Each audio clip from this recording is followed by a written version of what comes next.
So I call to order the Planning Commission, Cape Charles Civic Center, 500 Tazewell Avenue, January 11th, 2024. Can I get a roll call, please? Grossman present? Ashworth present. Strube, present. We have a quorum. Can we stand for a moment of silence followed by the Pledge of Allegiance?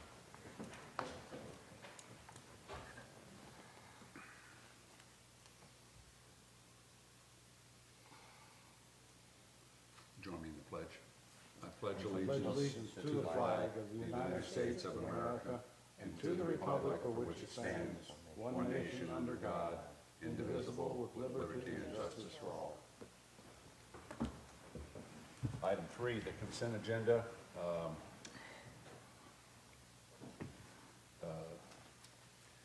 Ms. Nunez wants to put the calendar events on there, so let's make that item C. Do we want to talk about those, or are you going to just? She's going to talk. Okay. And because I also have, I have at least 3 things on the minutes. So, based on that, do I have approval of the agenda format? So approved. I move approve. Second? Okay, so we have a motion and a second to approve the agenda format. All in favor, say aye. Aye. Aye. Opposed, nay? Approval of minutes. All right, I'll go first here. On the first one, October the 24th, under section 4.5.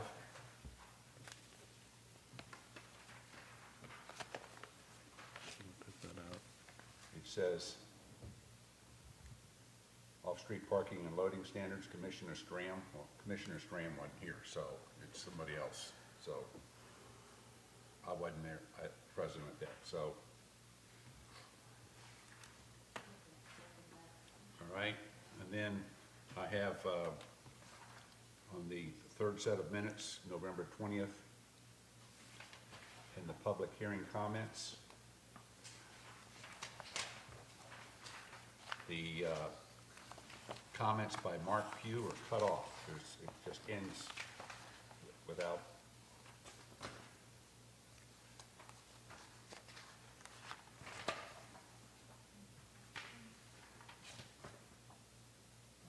Hang on, I'm getting there.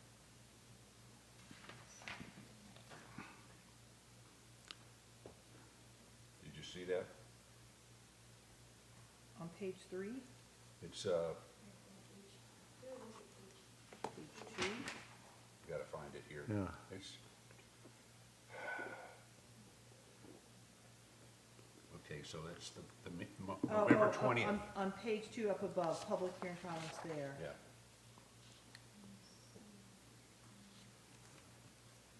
It's, I know Anna. he cautioned against us rezoning so I just, this parcel. okay. Okay. And then my last thing is, on the last set of minutes, I don't know if there's a link, but we can. under 4.4, Put you on, subparagraph, Speaker D. here, the phone. You want- I don't know, it says on residential, I don't know if that's put in residential. Say that one more time, 4.4, Subparagraph D, Yeah, I had the same thing. In residential. should be in. Right. so you're on page 3, top.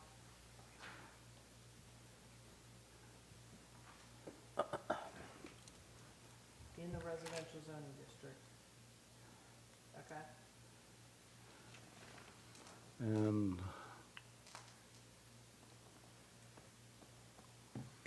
No, it's really page 2, temporary signs 4, subparagraph A, it says, no, wait, I'm sorry, you're right, I'm sorry. Okay, you're right. On residential, Yep. yes, should be in residential. Okay, that's it. Anybody else have any corrections? just a minor correction on the November 20th meeting minutes, page 3.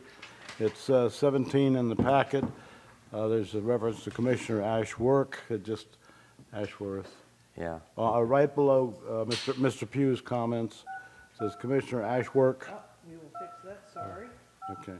Please also check spellings of names in there, because I know Mr. Grossman's name was misspelled once. So We'll it's- shop an S. So when you're at November 20th, Maureen, page 3, it's like the third paragraph down, it says Commissioner Ashwork. Ms. Smith, do we have you? Yep, you have me, Bill. All right, thank you. Okay.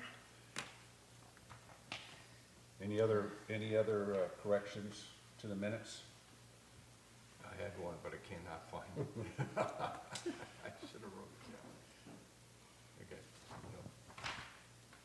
All right. Okay, so, Shannon, we added a section C under the consent agenda of calendar events, and so, Katie? Well, I'll make a motion that we accept the meeting minutes with Okay, the I'm sorry. changes Yep. that we had outlined. All right, I'm I'll sorry. second. So we have a motion to approve the minutes as amended with a second. All in favor? Say aye. Aye. Aye. Aye. Opposed? Nays? Okay. Ayes have it. Okay, the first item under the calendar is Town Council has now scheduled a strategic plan update retreat. The last time they did this was in 2021, which I believe the Town Council was a participant in that process. I was not on board for attending that particular process, so I don't recall it. But it is now on the calendar again, and they would like to do a full-day retreat. It's a Saturday, February 24th.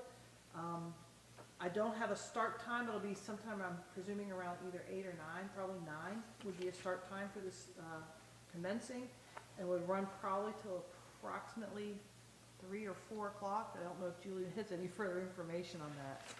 We're still working on it, and maybe at the banner. At the Oyster Farm, so there's more information coming out, but we wanted to get on everybody's calendar because the town manager has confirmed they want to invite the full planning commission to be a part of that strategic plan Retreat. update retreat. Civic Center. Then secondly, what I put also on the table for your review is I've worked with the town manager this afternoon, working on a proposed calendar of recommencing our zoning ordinance amendment discussions. Most particularly, because I have to look at the calendar of town council availability for all of this and what they already have on the books. We noticed that there is a 5th Thursday, no, 5th, that should say Thursday, not a Wednesday. Hang on one second. No, I'm right, sorry. A 5th Thursday in February, to bring us back into a work session of, that should not have been included. I messed up my formatting here, sorry. So midway down, the start of the first dark yellow paragraph, February 29th is a 5th Thursday of the month, so we don't think that would conflict with anybody's normal regular meetings that might be on your calendar, because this is an anomaly, that's when we would come back into a joint work session on the zoning text amendments. And the intent is we would start at 6 p.m. and go until hopefully we conclude all of our review items. Because again, if you remember, we have made it through the entire ordinance at this point with one exception.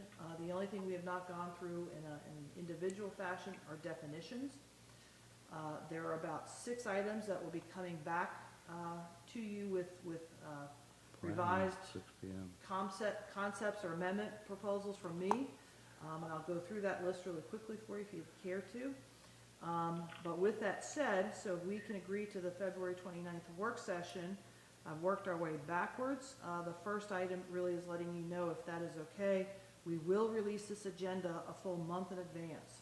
So it would come out on January 31st as a full packet to everyone so that you have a full month to really look at this and examine it for that work session. And then from there, our hope and desire and intent, that's what we're planning for, is start moving us to public hearing right after that. So the goal is we come out of that work session, we have finished the entire review, and we would look for the planning commission to hold their public hearing, not at your regular meeting in March, but to ask you to look at using your, what would be reserved for a work session, and convert that to a special public hearing of Monday, March 19th, at 6 PM, and actually to be a joint public hearing with town council on the full zoning ordinance and any zoning map amendments that come along with it. And then, on that following Thursday, over at town council's meeting on March 22nd, we are hoping that we can present them with a recommendation from the planning commission, so that the town council could potentially vote on the proposed zoning ordinance amendments and map amendments. What was that March date again? Sure, so the March 19th, that's normally a reserved date we have, the third Monday of the month for your work sessions. Okay, So we are hoping that we would convert that from a work session to a special meeting of this board into a public hearing only for zoning text amendments, and it would be done as a joint public hearing with town council.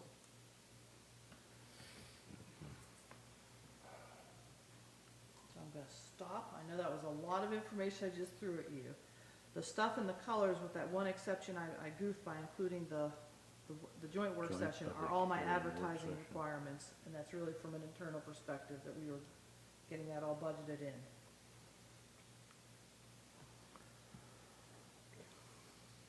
So let's start with the first question. Is holding our joint work session with town council on February 29th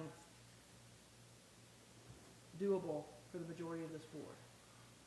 That's good for me. Works Yep. for me. Yes. Okay, that's first hurdle, excellent. mhm, And then the second question then is, are you okay if we convert your, what would have been a potential work session for us on March 19th to now a regular session, and more specifically, a joint public hearing on the zoning text amendments and zoning map amendments on March 19th at 6 PM? Yes. Does that work on Yes. everybody? Yep. Yes. Okay, and so the hope and intent and goal here is, following that public hearing, planning session. you can develop a recommendation that evening, that would be advanced to the town council's meeting on March 22nd. So we really are still trying to keep us on track, that we finish the zoning ordinance before the spring really gets too far ahead of us. Town council meets on March 22nd? March 22nd would be That's there. a Friday. It's a Thursday. Should be a Something's- Thursday. Something's wrong. Did I calculate it wrong? Maybe I'm in the wrong year.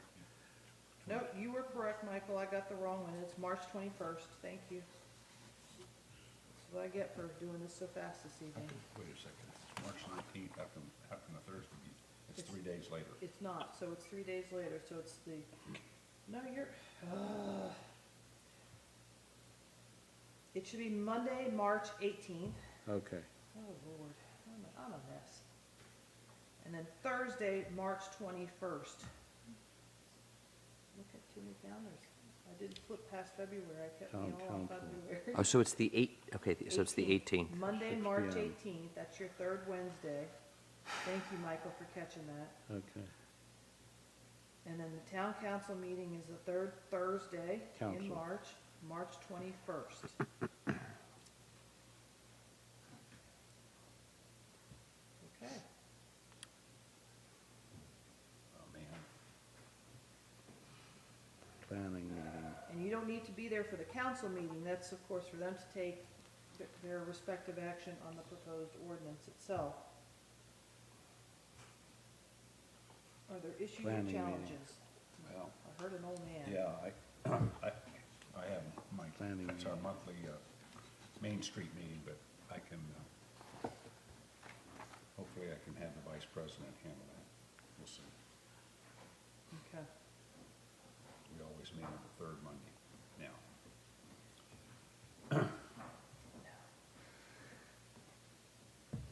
Okay, and that's the plan of action to continue moving forward with our overall review of this ordinance and wrap it up before the summer comes. So at this point, just to give you the bold and remaining strokes on this, as I said in the zoning review, the items that are still sitting out there is, again, if we need to look in depth at the definition section, that still needs to be done.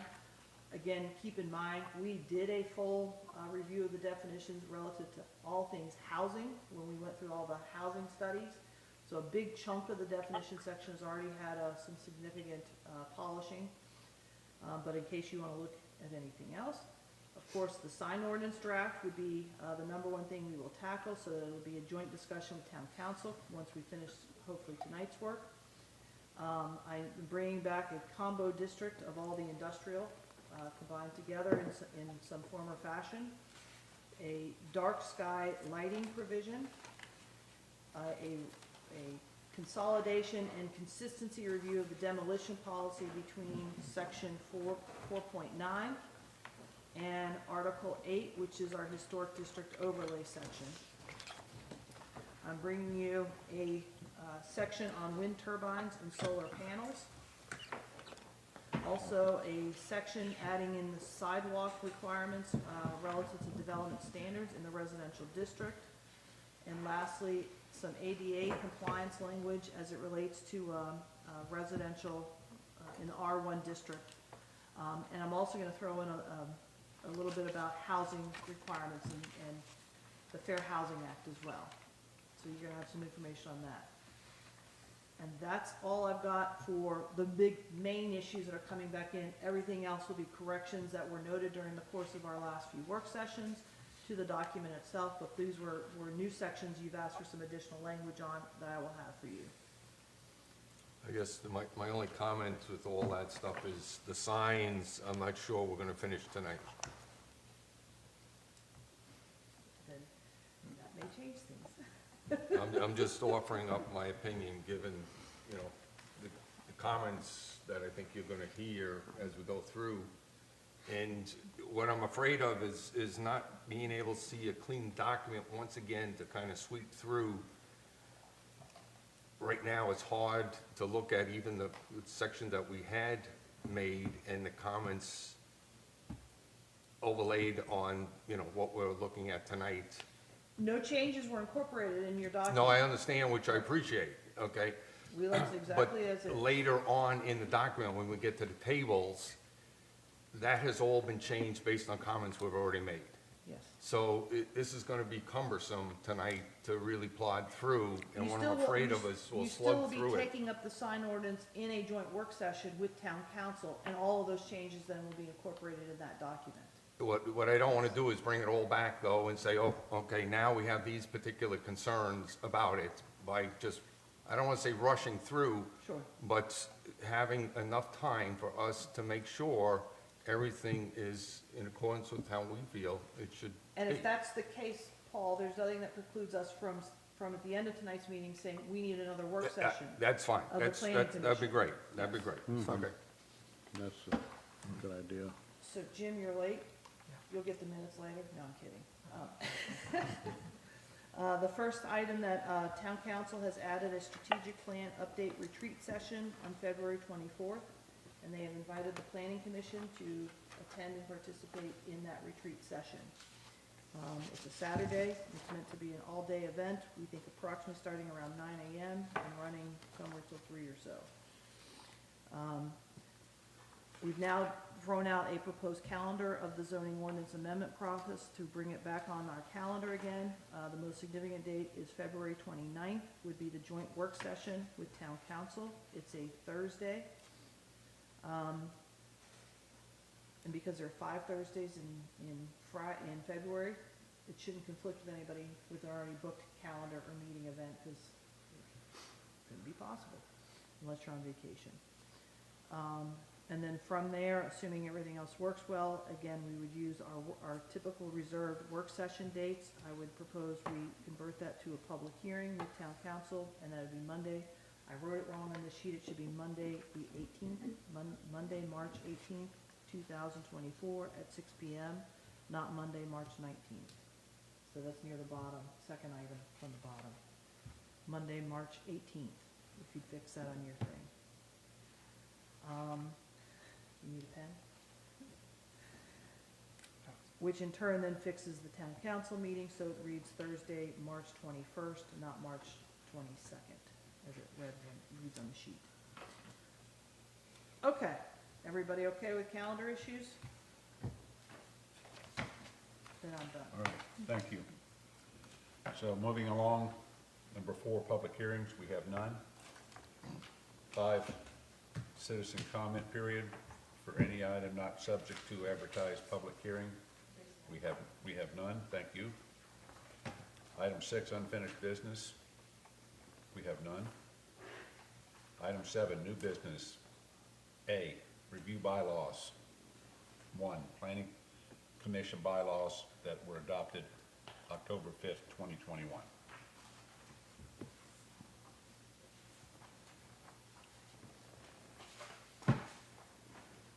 And I was not proposing any changes to your bylaws, but we did want to put them before you, in case any of you would care to raise or alter or discuss any components of our bylaws. The only item that is new that I am proposing your consideration of is a policy for electronic participation. And assuming you accept it, that would become a new appendix to your bylaws. It would be an appendix, I believe it would be Appendix C to our bylaws. But we'll start with the bylaws as a whole. If you want to make any revisions or talk about any sections, we are happy to do so.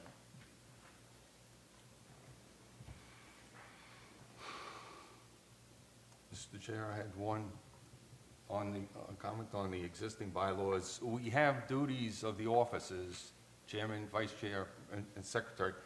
Nowhere in the bylaws do we state that planning commission needs to staff also historic and the harbor And area. BZA, right? Supposed to have one person on the BZA. You're on BZ, okay. What I'm saying, do we need to add just a statement on the duties that simply say a member needs to be assigned to those 2 or 3 organizations? That's, again, you don't have to put it in your bylaws, it's something that we are choosing to do. We have the option under the Code of Virginia to have the Planning Commission have representation on the BZA and on the Historic District Review Board. The code really doesn't talk about a harbor area review board. That is something that we have created for the town's needs at this point. And we've indicated as part of that creation, we would like a representation from the Planning Commission on it. So we can include it within the bylaws if that's what you would care to do. I think it should be visible. Sure. That's just my opinion. And to go along with that, it has in there meetings, under meetings, and it talks about our meeting at 6 PM on the first Tuesday of each month, but it doesn't say anything about our alternate date. I mean, do you want to put that in there? You mean in terms of your work session? As best I understand, the way you guys had done your work sessions is you had reserved the third Monday, Monday. but only during the Work- off-season. Never during the summer months, as I understood it. Was that correct? Well, we did some work sessions on the comp plan in the summer months. You have the ability under here for meetings, under But we had to- 7-2, We had to have them during the day, though, because, but you have the ability under 7-2, special meetings or work sessions shall be called at the okay, request that's of the fine, chairman. that's fine, that's fine. Okay.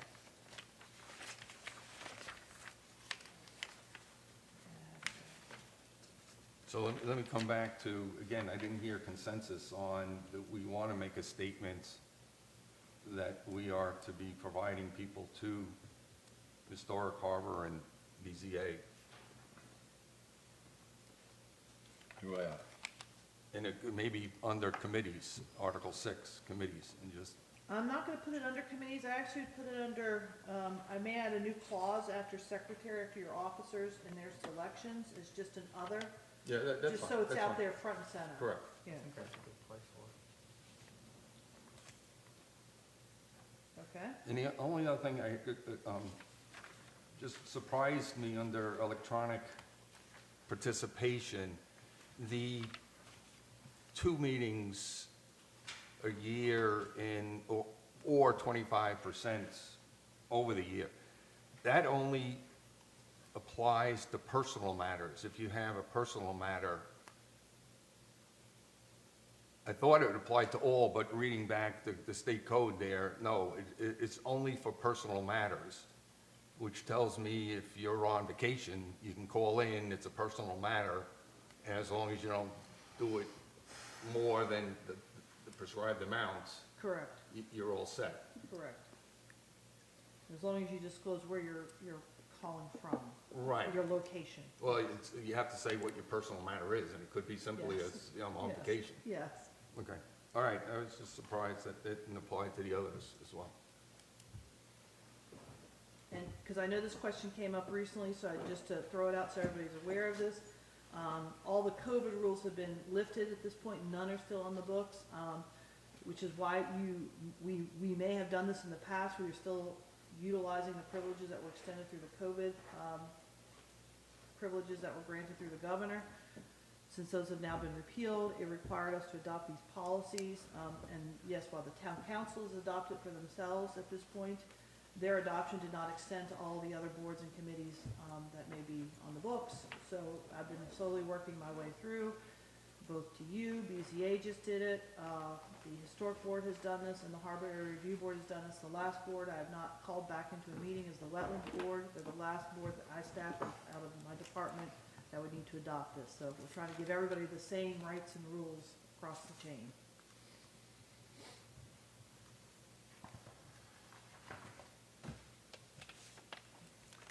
So do you want to bring back then a clean copy for a vote next time around, or? If you would like me to, we can do it that way. We can make Yeah, these amendments okay, and bring that's that fine. back. Yep, yep. Next month's meeting. Okay. Okay?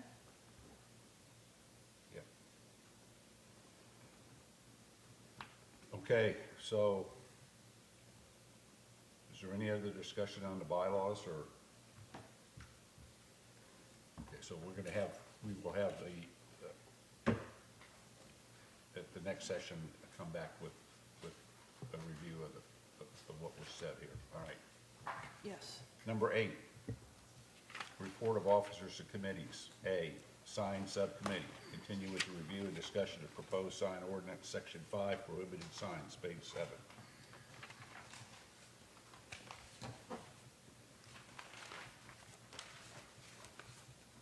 So we are going to pick up where we last left off.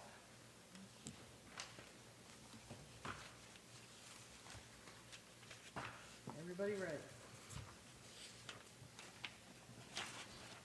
Prohibited signs.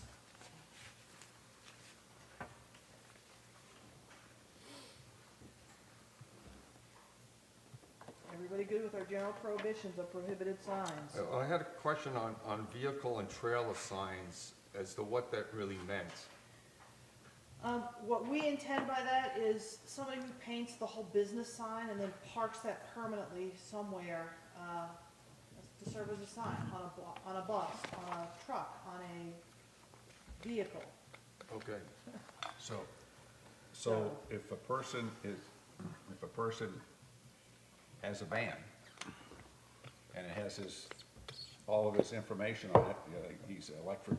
If he uses that for his business and he drives the van and it's not parked permanently at that location, then no, I don't consider that a Okay, prohibition. well, I'm just saying, if he like lives in the town and he parks his van on the street, because that's his parking, that's okay.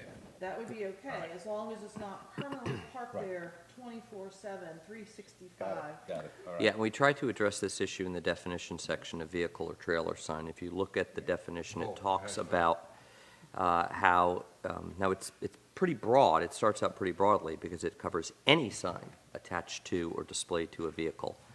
If the trailer is used for the primary purpose of advertising, and then it goes on in the definition to define what the primary purpose of advertising is, and says that if the vehicle fails to display, and this is where we sort of get at protecting, and we talked about this, Bill, think about Festive Fridays, think about those like vendor trucks that are parked outside and they have their, they have their marquees and they're advertising them and they move around. So you're only considered to be, have a primary purpose of advertising if you don't have current license plates, an inspection sticker, a municipal decal, if it's inoperable. So if we're talking about a vehicle that's operable, that's, fully in compliance with all the DMV regulations, to your example, which is, I think, is what you're getting at, Yeah. then you wouldn't be within the phrase, the primary purpose of advertising. Yeah. Okay, the definition is helpful. Yeah. If I had, and I've seen campaign A-frames, right, in the bed of a truck, is that prohibited now, or am I under the freedom of speech kind of domain? That's correct. We do not comment on the actual content on the sign itself. So, not trying to sound like a geek here, but I would say my first reaction would be, well, let's not advertise. There's a difference, at least in the sort of central Hudson, City of Gilbert jurisprudence, between advertising and political sign. speech. Right, and I It's think, a sign. yeah, and I don't think having an election sign on your car would be considered for the primary purpose of advertising. Well, I'm not governing advertising, I'm governing signs. So keep Right, that in mind. but it has to be, again, the vehicle or trailer has to be used for the primary purpose of advertising a business establishment, product, service, or activity. On the vehicle. So I don't know if Okay, that would fall okay, within that definition. definitions, Okay. I mean, we can try and clean that up a little bit, Paul, if No, you'd no, no, like to. I think you answered my questions. Okay, Because it could be attached to or displayed on a vehicle. So displayed on a vehicle could be an A-frame that's been mounted into the bed of the truck. but again, it's the second clause, if, I understand. yeah, if it's used for those purposes and those purposes alone. Okay. The number 5, freestanding signs no more than 25, I think the We tables. changed that to 10. To 10, okay, Yep. During our last meeting, we changed that to 10. all right. And then you drop 6 and 7 becomes 6, right? Yep. All right. So I did have a question on 6, and it's related. It's not in this specific section, and Katie, it has to do with the language that we pulled out, which was signs hanging from supports. I'm sorry, say that again? Well, the original language that we struck was signs hanging from supports. And I think what we were thinking about there were a lot of those, I mean, you have them on the Mason Bakery building. Yeah. I think, I have a whole list of them here. There's a lot of them on Mason Street.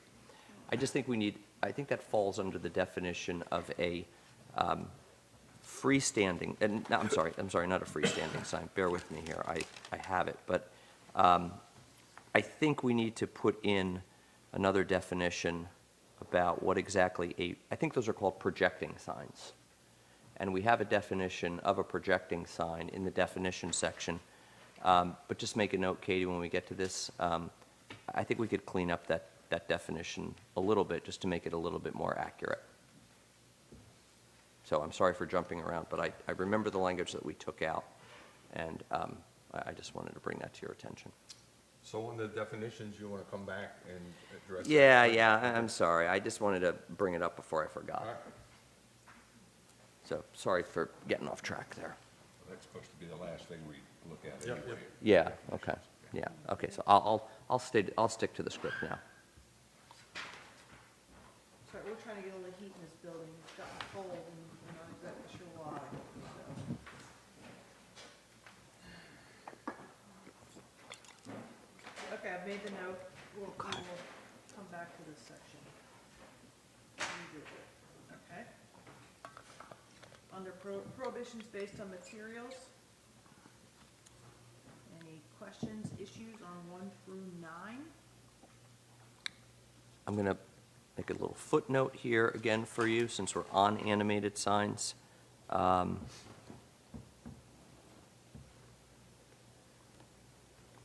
well, we can just come back to the definition. I just promised that I said I'd stay on script, so I'll stay on script. Just to revisit the definitions, Yeah. okay? Anyone else? Believe it or not, I think the county settled on 8 seconds, by the way. They've been going back and forth on this, and I'm not sure what they finalized, but So, number 7. I don't think the neon signs we have in town, based on my visiting and looking around, I don't think any of them are moving. I don't think they are.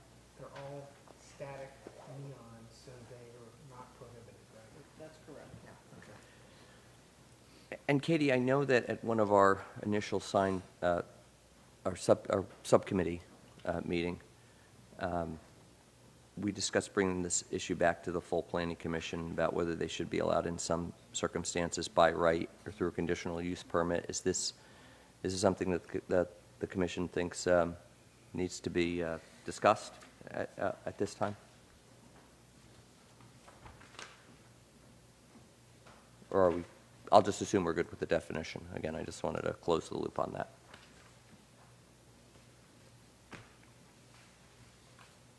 I'm fine with the I'm fine with it. So Okay, screwed. okay. Yes. Just want to be thorough, that's all. Okay. So hearing that, then we have the last section, prohibitions based on location. Can I have one just on B9? Yeah. Pole signs. Yeah, pole signs. This is just a sort of form issue. Is it appropriate to keep pole signs less than 6 feet in height in the section on materials?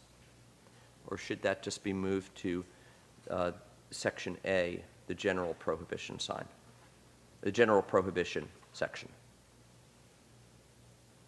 Again, that's just a We can. format type of style issue. We can move that up to the general prohibitions.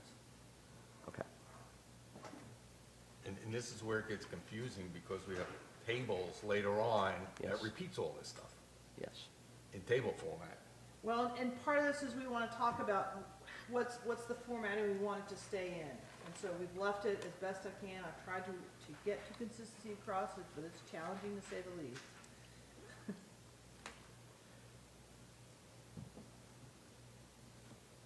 Okay, prohibitions based on location. 1 through 6. Anyone have an issue Yeah, with any single 5, one? what is the reference there? And I went looking in VDOT territory there, and I thought it came across, but what is going to be the pointer there? It actually will be in our zoning ordinance, and I don't have that section figured out until I finish doing all the zoning ordinance work to tell you the exact section. Where would you put that? I actually have it in 2 spots under the site plan section and subdivision ordinance. We deal with intersection triangles. And it's also currently, I want to say it's in section 4 too, Paul, where I have a whole thing on access management. Okay. So we're still on subsection C, Katie? Yes. Is this the right time to tee up the discussion, and if anybody doesn't feel it's worthy of discussion, I understand that, on the overall policy with regard to off-premise signs? Because there is, or should we wait till we go to the table, which I believe is section 22, that discusses off-premise signs for commercial uses and puts a series of limitations on the use of those signs. I think there's no harm in us talking about it here, Bill, and again, it's worth looking at the definition, because we did add a section to this definition. Yep. So it reads, off-premise sign, meaning a sign that directs attention to a business, product, service, or activity conducted, sold, or offered at a location other than the premises on which the sign is erected. This does not include temporary signs for special events approved by the town. So, Go for it. Nope, go for it. So, 2 thoughts, and I think we need to sort of just jump around on this, just to go to section 22, just to give the Where are commission. you pointing to section 22? Section 22 is one of the tables, at least on, but that may have been, No, Oh, you moved, I'm sorry, section 12. I'm so I was sorry. gonna say that I'm that so got sorry. I'm shrunk sorry. down in the version when- I'm sorry. I'm going back and forth between an old red, between my red line and, so, so if you look at section 12, D, I believe it is. First of all, it refers to off-site signs, Katie. I think that should be off-premise signs to be consistent with the definition. Sure. And it limits, and it just speaks only to off-site signs for commercial use of limited duration. And I just point this section out because if we're going to tee up the discussion about, what the policy of the town is going to be on off-premise signs, then I think it's important to also look at section 12D, because it limits, though, it puts size, duration, and height limitations on the use of those signs. So it only allows for 3 off-site signs, 6 feet by 7 feet in height, can only last for 3 or more days on property zoned commercial, and limited to 48 hours prior to commencement and 48 hours after cessation of the use or of activity advertised. And I know I've been driving around town, I've seen at least one off-premise sign for one of the businesses on Strawberry Street. I mean, I know there's some pretty strong feelings about off-premise signs. Yeah, and So, Strawberry is a good example, because you'll have one on each corner Right. directing you on Correct. to it, so. right. That's what, I had a question in there, A-frames at corners, that in my mind fall under It's a this. sign. It's a type of sign, and we would consider that right here. And so we went back and forth. And- Yeah. And yes, I had some clear marching orders from my boss of his position where he felt we should fall on off-premise signs and advertisement, both for businesses located in town and having those off-premise signs within town, the businesses that are located in the county proper or anywhere else having such off-premise signs in our community. So this sort of was our compromise position I think we reached, of not saying that they're allowed by right or all the time, but we gave a very limited time frame and circumstance in which they could happen in our commercial district. So, it's So open for discussion. All right, so let's just take the first sentence. Yeah. Up to 3 signs, forget the sizes right now, shall be permitted for commercial use lasting for 3 or fewer days. So, again, Strawberry Street, I've got a restaurant, or I've got, the art gallery, or whatever. That's right. I'm gonna leave those particular signs up. Here, we have 3 or fewer days on property zone commercial. With property owner permission. Right, so, okay, so let's just take the example of AJ's parking an A-frame down the corner of Peach and Mason. It sits there.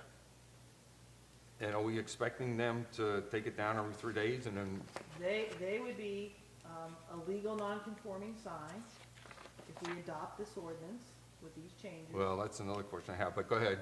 And so they would continue to be allowed to have that sign, but there could be no further promulgation of such signs except under this clause. So, Okay, I yes, personally think that's a problem. we totally agree. I agree. There's not much I can do again about existing signs and their violations, or if they are in violation. It's a little unclear in this ordinance if they are in violation as it stands now. So that's where Well, we're trying to we- craft a solution moving One of the forward. conversations I had for the non-conforming is to home in on non-conforming dealing with permanent signs. Haven't thought it all the way through, but excluding the temporary, because again, if I have a real estate sign sitting out for vacation rental on a lawn right now, our wording right now says that can stay forever. Well, and- I think that the real estate signs fall into a different class or category.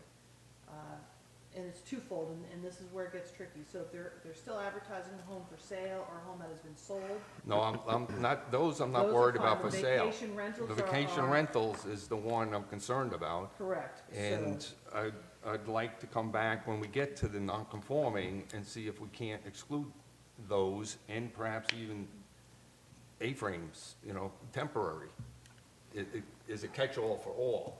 we can make an attempt.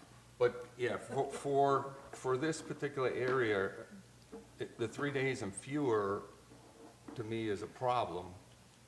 Businesses are going to want to retain, and even on the corner of Mason and Peach there is no owner, you can go to the bookstore and say, can I put a sign out? But it's typically on the sidewalk, and we kind of say, not in the right of way. You can move it off to the side, such as off the sidewalk and between the sidewalk and the street. But do I need that property owner's concurrence? Which would be VDOT. Yeah. Yes. And the reason, That's and VDOT, yeah. give you a little context, how this part of the discussion came up. We talked about, and this was in the general concern, I think, Katie, of I think what we're really trying to get at with off-premise signs, or one of the main things we're trying to get at, things that we talked about in the subcommittee were, we don't like Cape Charles looking like Chincoteague. Like you drive in and it's billboard, billboard, billboard, billboard, off-premise signs all over the place. And my recollection is that that's what we're trying to do here. We don't want 10 or 15 or 20 big billboard, off-premise billboard signs lining, Stone Road or wherever as you drive in. So with the permission of the owner came up in the context of the conversation. Well, what if somebody owns a plot of land on the way inside the town, and they also have a restaurant downtown? Can they put a sign on their own plot of land or anybody else's plot of land, just one, and just say, you're almost at Oyster Farm, or turn next right to Oyster Farm, right? Do we want to allow that sort of thing, or does that get too close to the problem situation that we just articulated? And I think you're right, Paul. I mean, I think there's a difference between that and somebody who has an art shop putting up a small, what looks like an election sign, like, you know what I'm talking about with the wire things, just saying, my art gallery, this way. Right. So as Katie said, we tried to strike a balance there, maybe not the best way possible, but it was an attempt, and I think this is going to be, I think this will be important for It's one of the harder ones that it's one of the we- harder ones. It's Yeah. important for the overall aesthetics of the town. It's also important for the business owners of the town. They want people to know where to go if they're, looking for their shop. But again, we don't. And I can understand if this was applicable to billboards, type signs, okay, I can live with the words. Yeah. But if I use the catch-all and include A-frames on the other extreme, then I have a problem. So maybe tailor the paragraph more to what the intent was. And it's supposed to, unless I've misread this wrong, I was flipping through to make sure I've looked at Right. all my sections. A permit will be required even for that type of sign, even though it's temporary in a limited duration. Someone would have to give me a permit from the town. So we're looking to make sure, did the property owner give you approval to put it there? We would be checking that those hoops have been jumped through. No, and I don't disagree if A-frames require permits or whatever. It comes down to the language here of limiting an A-frame to the same requirements that we're limiting for billboards. That's all I'm saying. Okay.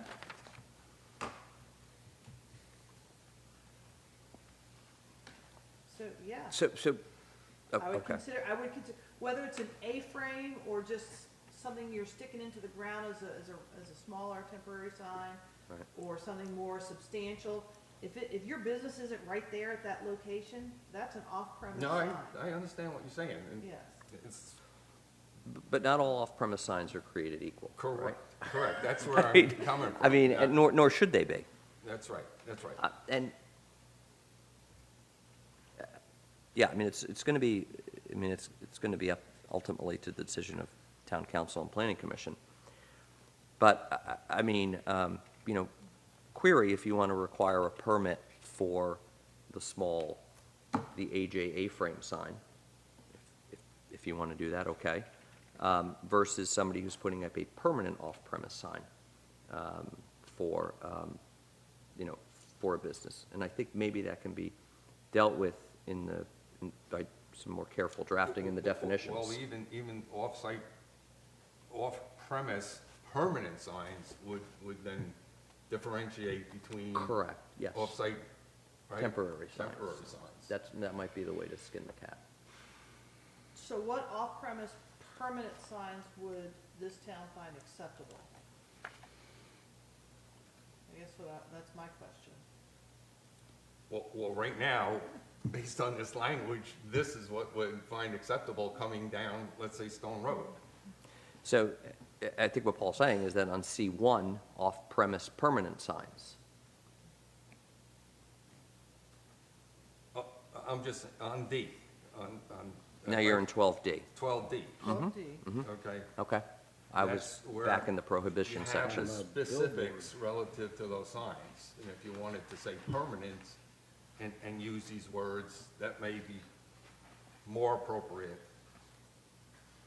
There is a permanent, there is a permanent billboard sign in the town limits. You said that last, It's not in the town you limits. said that last week, and it's, yeah, last meeting. The blue heron. No. The Blue Heron is not? No, it's No. actually in the county. It's not, it's in the No, county. That's right. That is not county, that parcel belongs to Cape Charles Brewing Company. No, it doesn't. It stops right before that first pole starts for that billboard. That's Sounds in the- like a bet. That's in the county. Sounds like a bet. Okay, so then what about CC Riders?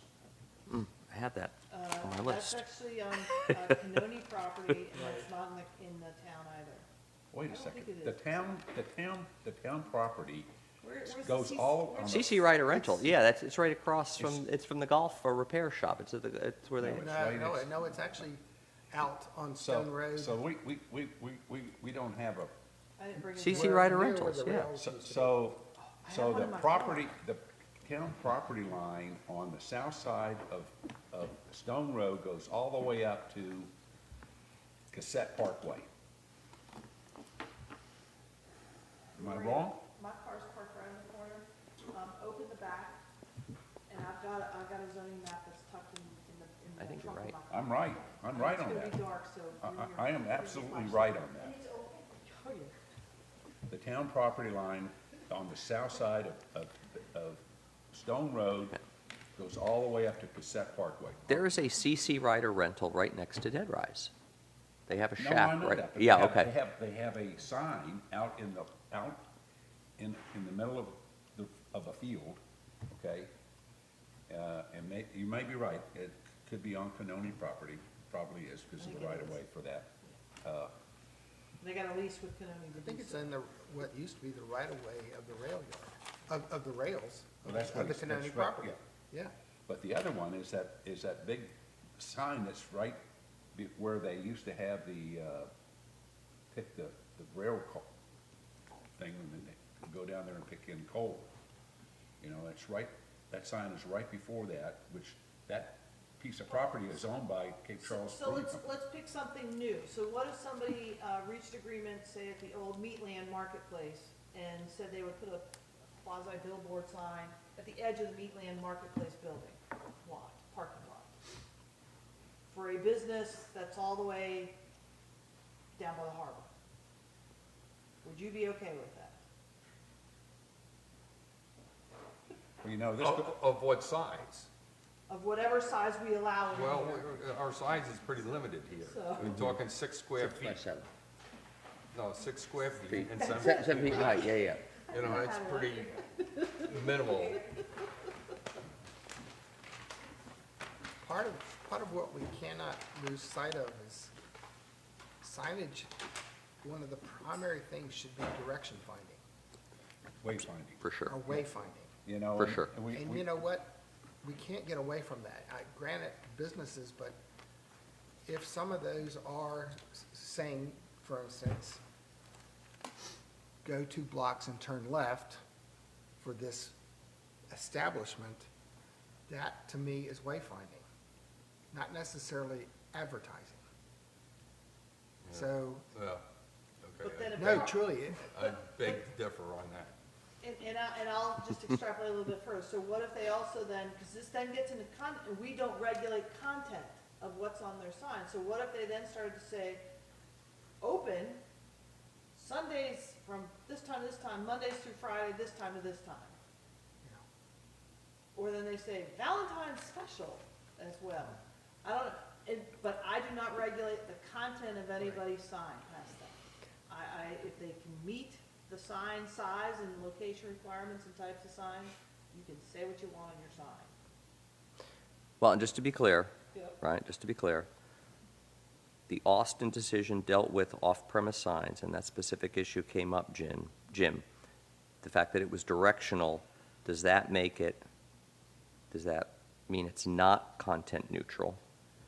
And the court applies a different level of review to those types of signs than signs at issue in the Gilbert case, which were entirely message-based, subject matter and message-based. So you, from a legal standpoint, you have a little bit more leeway to, sort of regulate those types of signs.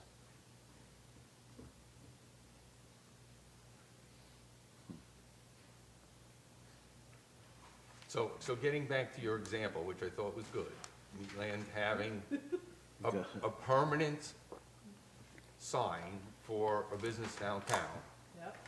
What we're saying here, not to exceed 6 square feet, which is 3 by pretty, 2. yeah, pretty small and Right. 7 foot in height. Right. Shall be permitted for commercial use. I'm not sure lasting 3 days or, it doesn't do me anything there. If I were to take, 3 days or fewer, I can live with that sentence, and no more than 1 per lot.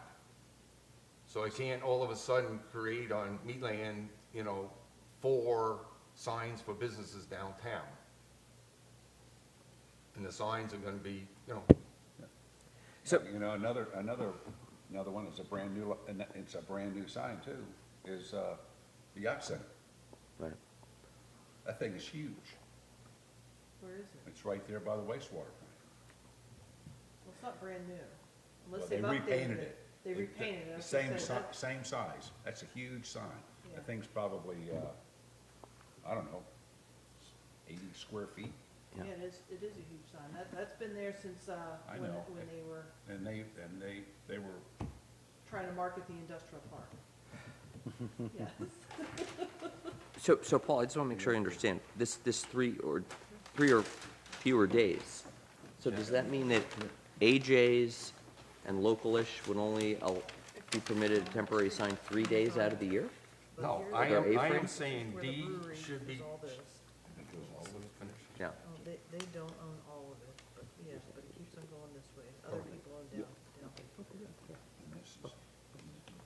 And this is part of, the Army Corps. This is part of Dredge site. That's really all one parcel this is. but you see, right about here is where the sign is for Blue Hair. Is it? Yeah. Okay. And I had it wrong. I thought it was back here. No, Okay. the other one is there, about right there. Sorry for doing this. So we're just getting our dimensions of the town limits. So here's she the says- Parkway. I'm wrong, I'll believe it. I'll believe it, I don't need to see it. We can look at the map further. But I I'll will leave go it over home and here check for it us to myself. discuss. Okay.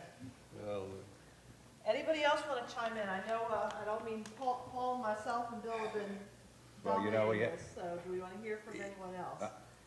You know, I feel for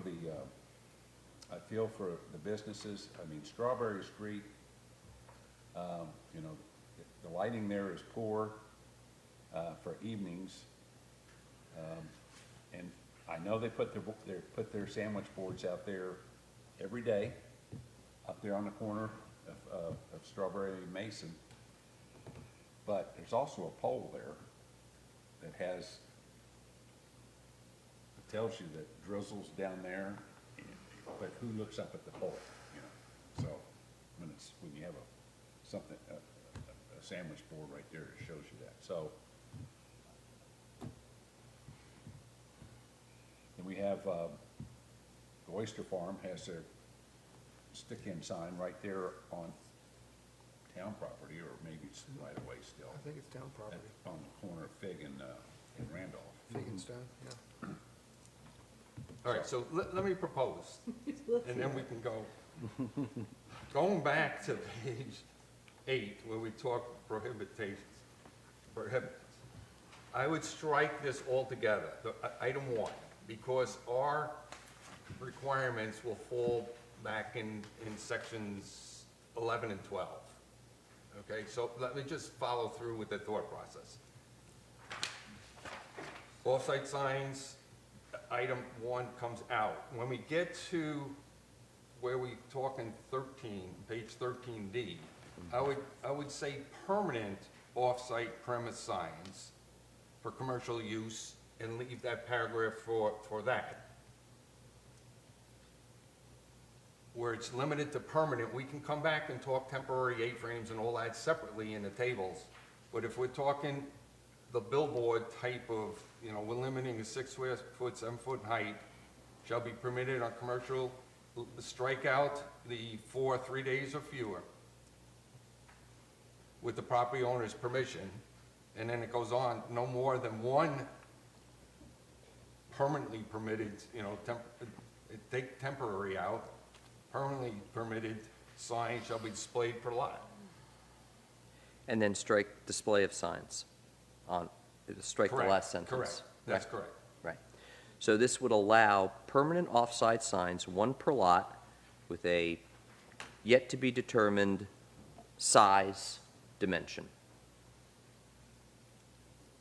Correct, and we could quibble about whether it's 6 square feet, Right. 7 foot height, whatever, but that's what I'm proposing So is for there, the permanent, and we'll have a separate discussion when we get to the A-frame temporary kind temporary, of ones. Yeah. So I just want to be really clear, so it'd be, up 1 off-site, off-premise sign shall be permitted for commercial use. We're gonna strike lasting for 3 or fewer days on property. Are we still keeping that it has to be property zone commercial? Yeah, Okay, so again, so it's 1 off-premise sign. We're gonna talk about dimensions here in a minute, so I'll come back to that section of it. Shall be permitted for commercial use on property zone commercial with the property owner's permission. yeah, so let me just question though. When I say up to 3 off-site signs, that's saying a business can find 3 other commercial locations. Is that what the intent there was? That's the intent, so I've Okay. right now left off the up to 3, so right now I've just said 1 off-premise, and so I just wanna make sure I get the initial thought finished. And again, it would only be 1 sign per lot. So Well, the they 1 can't- sign per lot is, So right. so that means a business location can't go make some more money by having 5 businesses Right. advertise off their lot. Correct. Is that- I just wanna make sure I one- Right, understand, that's just right. one business, 1 sign. But one Right. business can create 3 of these signs and find Elsewhere. 3 separate commercial Okay. lots to plant them. Okay, Yeah, that- so you do want to leave up to the 3 off, Well, that's what it says. I'm just opening it to discussion there. That's going to be a pretty small universe, right? I would say. Is that truly what you want, though? Because what that's gonna cause is more signs throughout town. If you allow a commercial business to have up to 3 different signs on their property, on that lot, that means there's 2 more that are not gonna have signs on them. That means there's less signage in multiple places. Follow me? No. no. Right now, we're saying each business, your bed and breakfast. Yes. You want to advertise more, you create these 3 permanent signs, and you go and find Meatland being one location, they said, oh, yeah, plant it here. You find 2 other locations to essentially advertise your bed and breakfast. So you're taking and distributing it across 3 properties. But whoever you, But Meatland, once they agree to yours, they can't agree to any others. Right, and the trick is going to be finding those zoned commercial lots. So you're not going to be able to go to a landowner, You can go to Rayfields, right? or you can't go to another landowner who's not zoned commercial and say, hey, Keep in can I, mind can I, you can I, got- can I put my sign on your lot? You've got C3 coming all the way into town. That's why I say it's a small universe. I'm just making you aware, there are a lot of small lots, there's about 12 lots right there that are not developed, they've got, woodlands on it right now. What currently is still up there is a, Res Electric sign. yeah, Everybody remember that sign, or might have seen it along the way, it's a Yep. small sign there. Yep. He owns that property, so he put his own sign there, I told him he's supposed to take that down. But each of those, there are little lots like that, there's about 12 of them. Mhm. Like, 12 signs. So everybody's getting clear in their head. Okay? Are we gonna leave the size requirements, or you wanna talk about that when we get down to the, right. well, we are at the table area at this point. Not to exceed 6 square feet. Yeah, that's pretty small. That's 2 by very small. 3, right? Yep. Something like that. 2 by 3, 3 by 2. And again, that was done intentionally, and again, this is, Shannon can attest to this on the phone, Bill's right here. We had long debates over this one. So is current signage grandfather? Well, If we're whatever gonna you have to decide talk on? I believe about so. that. Cause I really don't. Well, that'd be a non-conforming sign. I don't view all those temporary signs as really being grandfathered. They're temporary signs. All the ones that are stuck in the ground like that, they're temporary. They're not meant to be there permanently. So no, I don't view that they are grandfathered in. So I think there's an argument to be made that they are not legal non-conforming When you signs. say say they're temporary, Even under our current ordinance, I would view those as then temporary signs. what's a permanent sign? A permanent sign would be the real estate one you're talking about, whether it may be in town or just outside the town limits, we don't know. That's a permanent sign. So, again, section 9, non-conforming uses, subsection A, says signs lawfully existing. Extremely broad, covers all signs. And that's where I want to have further discussion and differentiate Yes. temporary versus permanent when we talk non-conforming. So the other signs are temporary. CC Rider, the Yacht Center, that's a temporary sign. Well, the yacht center, that's a permanent sign, is it not? Well, you said if it's stuck in the ground, Well, when I say stuck in the ground, I mean those little, well, you that's know what what I'm I'm talking talking about. about, the little metal, Okay, all right, things all that right. you I pull mean, right if it out. has a post, Yeah. a 4x4 But post, the yacht center one, that's on, I think that's in concrete. Yeah, so Yeah. that's Yeah. more of a permanent That's sign. permanent sign. That's Yeah. correct. Yeah. So. Okay, so everybody is okay. I just want to read this one more time. So I'm on page 13. And I'm looking at clause D. So it's going to read off-premise signs for commercial use. We will- Permanent. Off-premise permanent signs for commercial use. Take out Period. limited duration. Right. Up to 3 off-site, off-premise permanent signs, each not to exceed 6 square feet and 7 feet in height, shall be permitted for commercial use with property owner permission on property zoned commercial. You have to strike lasting for 3 or fewer days. Yes, I got rid of Yeah, that. yeah. No more than 1 permitted off-premise permanent sign shall be displayed per lot. And that's it. That's correct, and we're striking Strike the the last entire last sentence. sentence. Right. That's where we are so far. I haven't looked at the definitions, do we have definitions of what a temporary and a permanent is? We Here do, go. we do. Because I had a thought on this. Yep. If something is not easily removed, that's a permanent sign. We have no definition of permanent sign. We have a definition of temporary sign. And it reads, temporary sign means any sign intended to be displayed for a limited period. Okay. Anything else is permanent. Okay.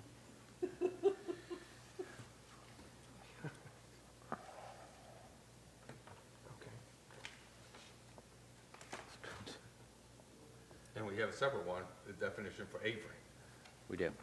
so that's there as well. All right, so coming back to prohibitions there, I'm suggesting one comes out, because the Okay. criteria is in the back, or will be in the back.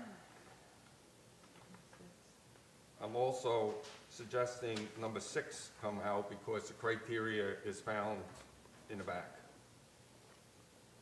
When we talk window signs. So you're under C, so we're on page C, 8 now, so yeah. I don't know if it's page 8 on your, I think Yeah, it it is. is. Page Page 8, eight. so C, clause 1 would be removed, and then you're saying clause 6 would also be removed. Yeah, because we talk about it, It's in the table. well, it's in the table and it's on page 7 as well. It's also So- in section 4. Correct, that's what I'm saying, page 7. And, yes, and so the question conceptually, do we want to combine those two Right, we sections? mentioned at the last meeting that we do a cross-reference with section 12 and stick this only in one location. Yeah, so Yeah. just for your information, when we get to section 11, I've reformatted that table, taking all the changes that we have Okay. talked about last meeting, and we can talk about whether I captured it correctly, but Yeah, so, right, so window signs are prohibited in section 5C6, but permanent window signs are allowed in, by right, don't even need a permit in section 4. And I don't that's think. what- I want to get it Yeah, out of here. Yeah, I don't think the draft currently draws a distinction between the two, but we can just, that's a drafting thing, we can get it out and then address it in Right. where you suggested, Paul. All right, so where we're on page 8, C6 then comes out as well. Yes. All right. All right, moving on to section 6. Everybody good so far? Because we may come back to revisit this again Yes, because yes, that's what I'm saying, this is, I don't want to say, oh, we've now dealt with all the off-premise signs. This really deals with off-premise signs of a commercial nature or commercial business establishment. We still have a conversation that's coming about the vacation rental signs. We don't call them vacation rental signs in here, they're called other things, but we're going to get to that.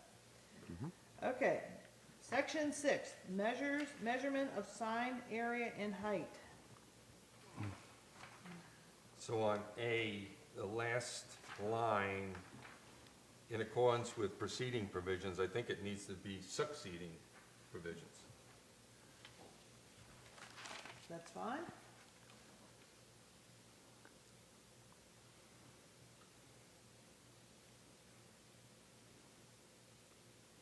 And the only other comment I had here was C2 Two, repetitive, right? is repetitive Yeah. to A. Yep, I think we should strike C2. Okay. Yeah. Got that too. Great. Maximum height shall be 25 feet. I thought we limited the other one to 10. Freestanding signs, we limited to 10.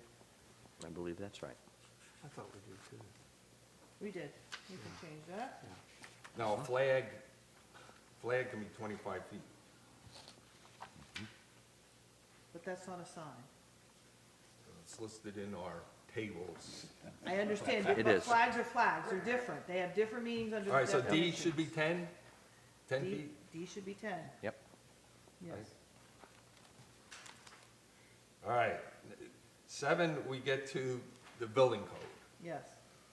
So here is what I was proposing, and again, Jeb's gonna have to weigh in here. 7A, I said, all signs and I inserted, for which the building, a building permit is required, shall be designed, constructed, and mounted in accordance with the Uniform Building Code.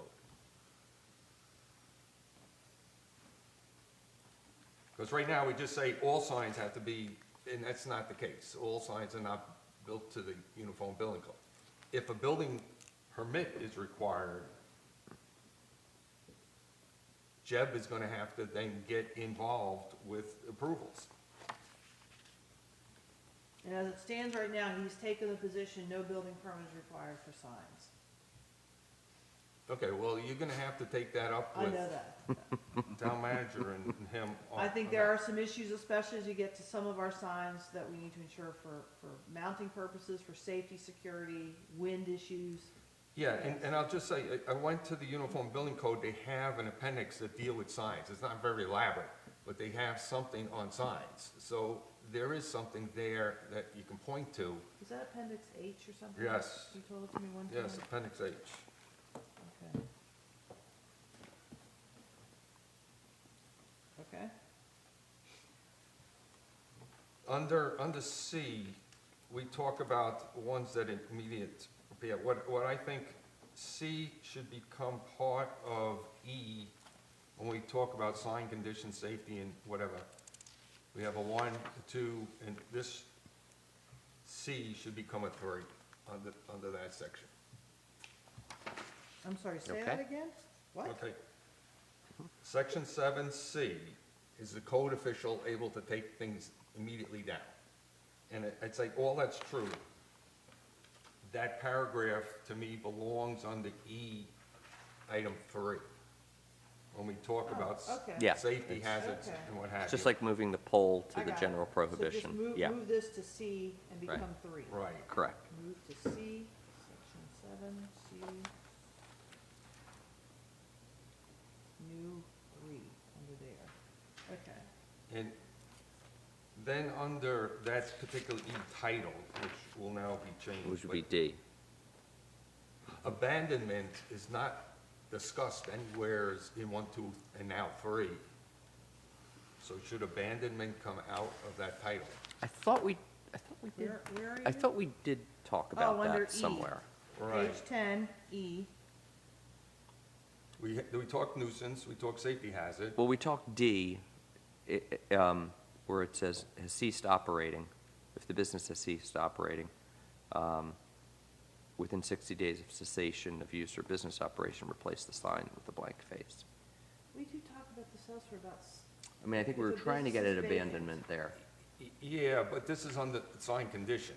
Right. right. Do you want to move D to? No, D is fine with me. I think just and abandonment can be deleted, because E doesn't talk to anything about abandonment.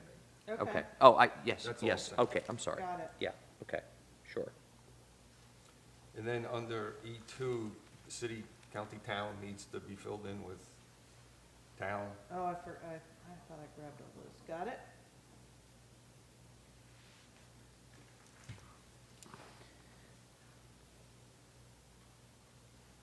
Moving on to section 8, if we are good with section 7 now. Section 8.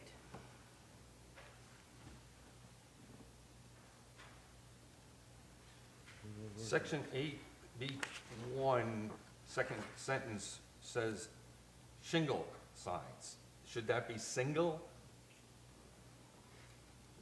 There's no definition on a shingle sign. I can't say that 3 times, but, Go ahead.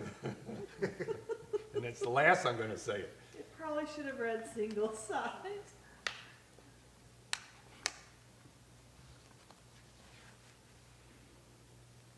What would be a shingle sign? Hang on, let me just make sure it wasn't meant to be something else. Yeah, you've heard that kind of term used, lawyer's office, there's this shingle hanging up. Well, that's, Don't you have a shingle? Online. I'm a tech guy. We'll get to that too.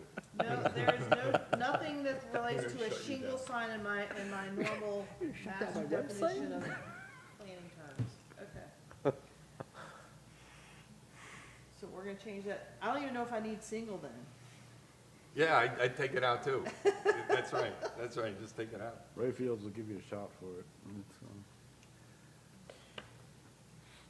And then illumination, you'll have to, Yeah, that will be, I will bring that up concurrent when I bring forward the dark skies stuff. so this is going to be again ordinance?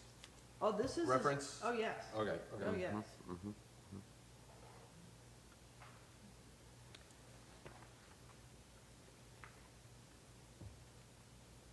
And that's why this is highlighted in yellow, because it will, either reference the dark skies ordinance, or those elements of the dark skies ordinance will be written right here.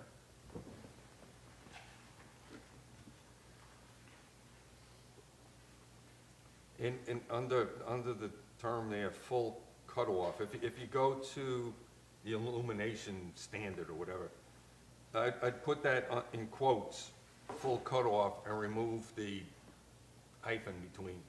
That's how it's represented in the standard. Okay. Anyone else on general requirements? C. There's something on C. Go ahead. So I'm I think we need clarity on what the section is referring to by a non-temporary ground That's what I sign. was gonna say, all permanent, So, ground-mounted. Yeah, I mean, we shall have the be definition installed. of ground-mounted sign, which is, it doesn't say it, but I mean, it's clearly, I think, from the import of the So we definition change it to contemplates a permanent. permanent sign. Is there something that, is there a type of non-temporary ground-mounted sign that was being contemplated here that's This, just again, not this clear? came from the model ordinance, so Yeah. not anything that we contemplated, no. Right, because there's no definition of it, and I was struggling to Right. figure out what would be a non-temporary ground-mounted sign. I It think seems that an I was driving oxymoron. home to Jim's very comment, do we have a definition of permanent? No, we don't. Yeah. Because we just either say temporary or it's non-temporary. So I would just strike non-temporary. Right. Yeah.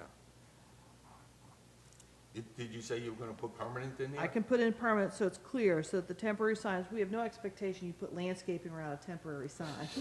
Right. So that means that those permanent signs that we've been talking about have to have landscaping.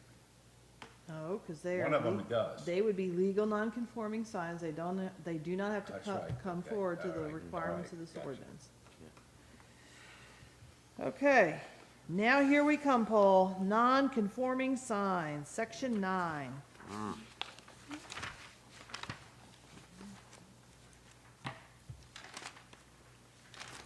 So again, the language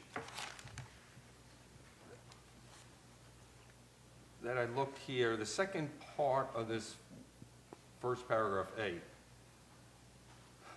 upon notice from the zoning administrator, proper shall submit verification.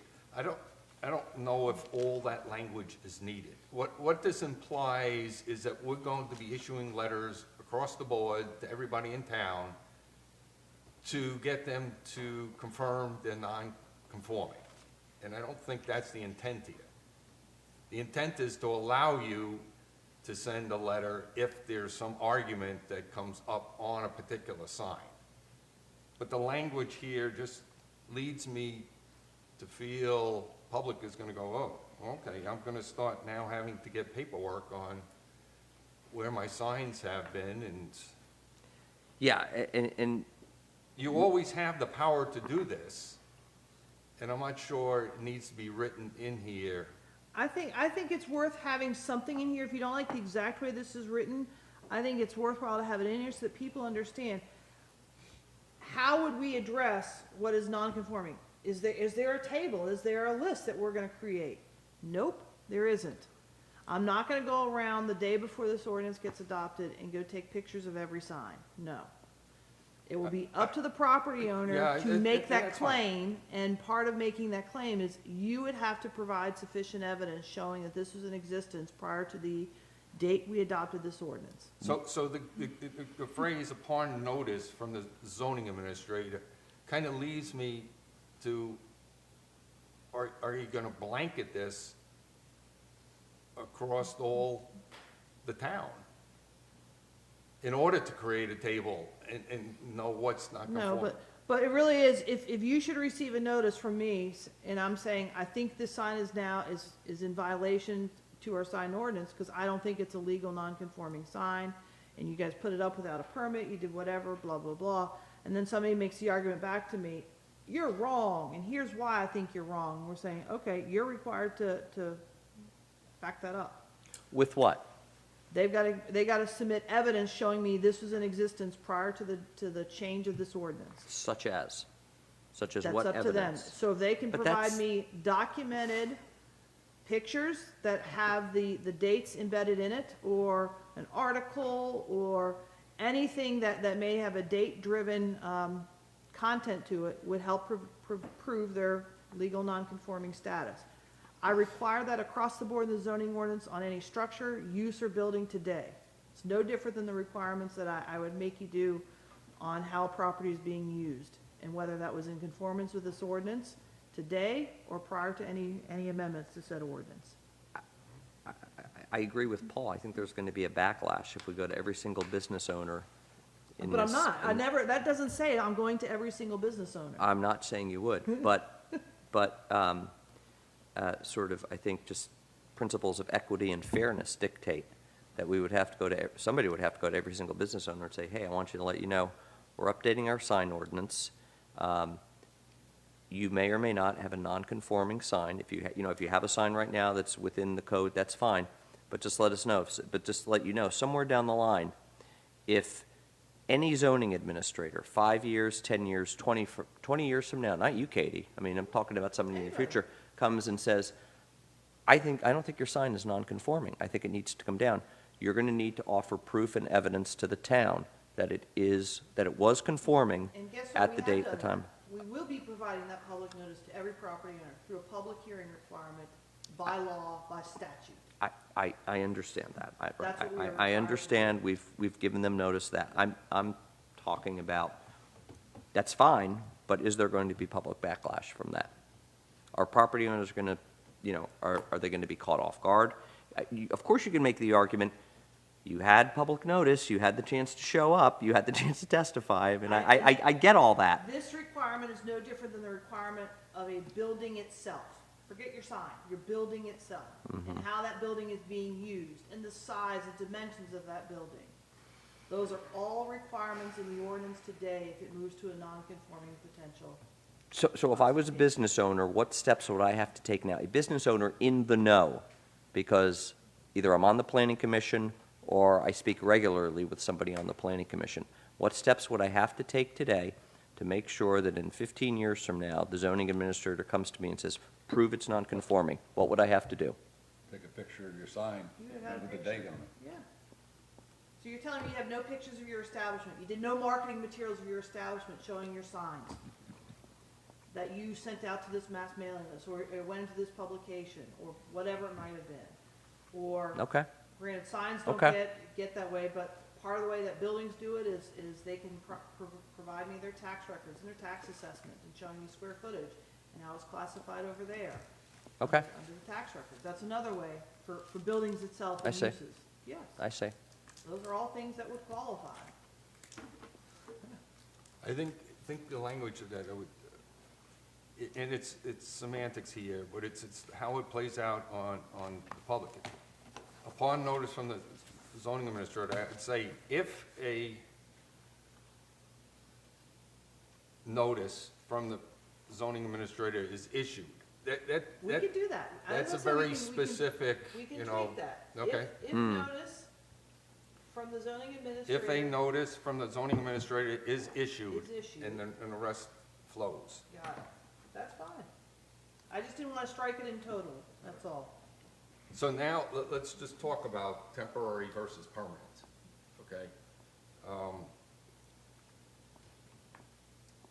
I think, I don't know. All right, so, yeah, I'm just homing in on the vacation rental, okay? A vacation rental, using that as an example, if it's on the lawn right now, that forever will stay on that lawn. I'm not prepared to take that position yet. Okay, so how would I change these words? I personally don't think any of those signs that are out there today are legal under even our current ordinance for the vacation rental signs. Okay, and if we have a strong leg to stand on, I'm okay with these words, but that's my fear, is somebody will take issue and say, that sign's been there for 3 years. That's not conforming. I'm not removing it. So I would like somebody to show me in our current ordinance today where they're legal signs. I'm sorry, can you describe to me, I just want to get in my head the exact type of sign we're talking about. Are they like the temporary signs that Yeah. people just stick in their What I front consider yard? the- what I Yeah, consider okay. The real estate signs. The realtor signs? Yes. Yeah, okay. I do not consider that legal under our current ordinance today. It's a Realtor sign, and Yeah, it has yeah. underneath it. Vacation Vacation rental. rental. Yeah, okay. I just want to distinguish that between like the signs that I think are permanent that basically sort of just say, whatever the name of the B and B is that I've seen some of them have. Yeah, okay. So what you're saying is, when this is all said and done, you're ready to issue letters to those property owners to get those signs off the properties? Both to the management companies and the Okay. property owners, that those types of signs are not legal under this ordinance and will need to be removed. Yes.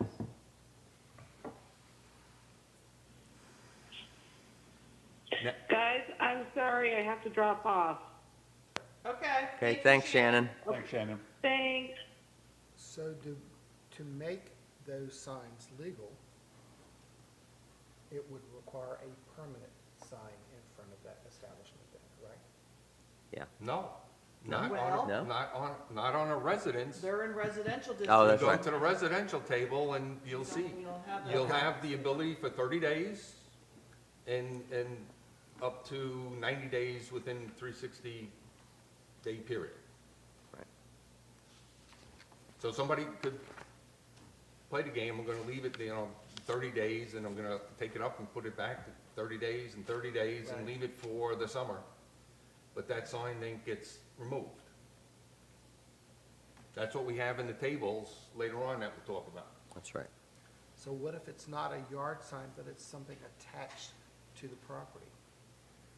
Well, we'll talk about that too, then that's different. We have Right. the ability. We have a small provision in our tables where we've talked about permanent signs. Right. 'Cause part of it is people name their houses. I'm gonna Yeah. Right, use that. yeah. That's what I was We thinking of. talk in section 11, Right. we address those Yep, Okay. we do. separately. Okay. Those are permanent signs. Those are permanent I'm signs. gonna Yes, click sir. on Dallas, my favorite show from the 80s, South Fork. It's the South name of your property. And you wanna put a sign on your house that says South Fork. We've given allowance in the residential district tables, granted it's size limited, 3 square feet. No indirect illumination, no setbacks are required, max height of 4 feet. Location would be a wall or window sign or affixed to the mailbox, so it's not sitting out in the yard. So we've given some restrictions with that very thing in mind, where people may name their home something, that's all. So Could it that- also be saying, I'm a vacation rental? It could say that, but it have to be within those confines to do Correct. so. Mm-hmm. Yes. So coming back to the legal non-conforming sign, section 9, so that we've hit, Then if you're telling me Section A. about that, I'm fine, and then in G, you're gonna put the zoning ordinance reference? yes. Right, So again, yeah. this all deals, as soon as I can clean up the whole zoning ordinance with all Right. the amendments we've made, yes. Okay. Non-commercial signs, section 10, just a very small thing we have. Everybody okay with that? I had a question, Katie.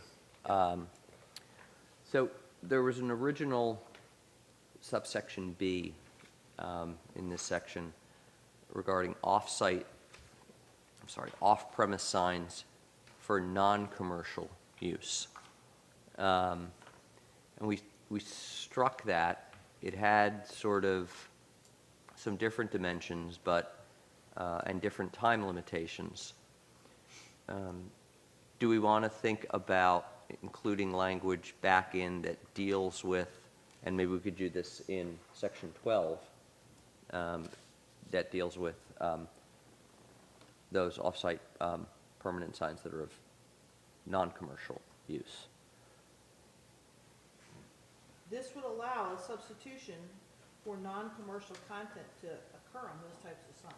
This very section would allow that. Right, or is that covered in, right, okay, in subsection A? It's a blanket section right there, if Right. that's what we want to happen. Right, okay. So which would mean of these, what we've now called them, these off-premise permanent signs, could have some non-commercial content on them as well. So then do we want to just strike section 10 and move that language into section 12? No, this would No? apply to any sign Oh, you're right, you're right. that has commercial content. I mean, if we want to just restrict it to section 12, we can do that. No, I see your point. But section 12 is dealing with commercial. Correct, Commercial Signs. district. correct. Yes. Commercial district, that's right, that's why it's 10 not is dealing with appropriate in 12. non-commercial, so Right, that- it's more yeah, appropriate in it needs section to be 10. spelled Okay. out. Right, So Okay. here we come to the heart of now that we've read all these words All and right, how so does this play take, together. take this new table. And we can start with this. You know, Paul is excellent at making tables. Do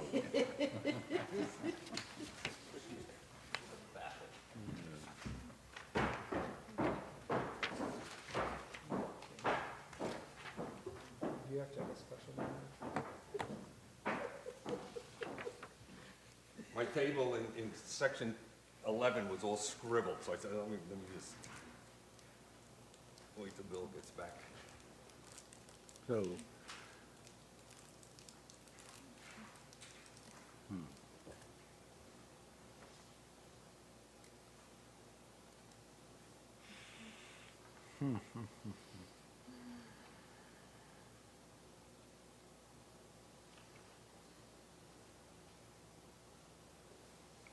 Did you do this for all the districts, Paul? No, What's wrong with you? I spent one, I said, next time around, I'll take, it gets very confusing. As you change words previously to now have it coincide with these tables, it's, And candidly, from a staff and I think public consumption, the tables are better. I agree. So it may get till we agree to the table, and you go back. And then we go back and eliminate. say, where can we eliminate some of all this verbiage, and just default to the tables? Yes. You know, I'm looking here, and I just now noticed this on the flags, it says 24 size, 24 square feet, no limit. Are you telling me that I could have 12 flags in my? Well, that's what it's saying, yes. If I wanted to put up 12 flags, and and it says here I can have a 25 foot flagpole,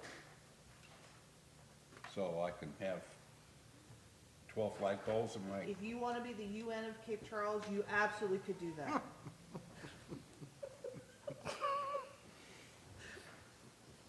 I have an answer for everything, Bill, I'm ready. All right, so the format was changed a little bit here, because all of a sudden we were talking building permit versus temporary, so I had to split those out. And I added then a row, is a permit required? Just reading back on previous, so again, I could be wrong on some of these entries, but this is what I got. The last one on permanent, we talked about minor in the verbiage previously. We could have up to 2 minor, and it's 1 square foot. We didn't need a permit, but every other permanent one, we need a permit. Is that the way I'm reading this?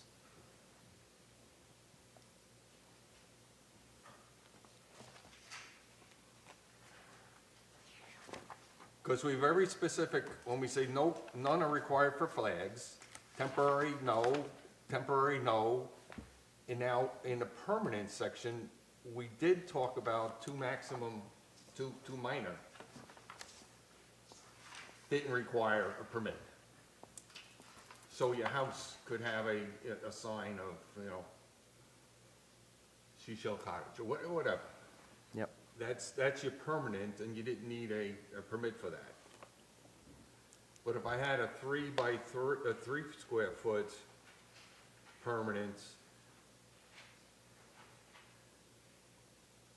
or I would need one that had up to 3 square foot, and I can only put one in my residential district. That's what the table had before.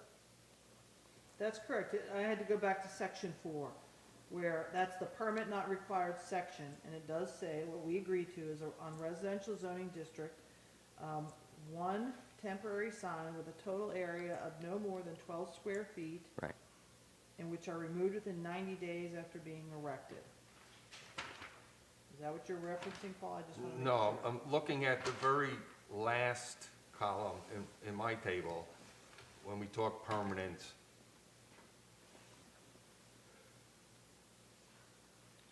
We had in the previous verbiage, when we talk a minor, look at a size limits on the permanent. Okay, so you're right, as I keep going again under this permit not required, if I go down to section, 6, we have a statement that says not more than 2 minor signs per parcel, and we kind of put an example of naming of your Right. house type sign example. Doesn't need it, and that's what I have in this table as the second bullet, okay?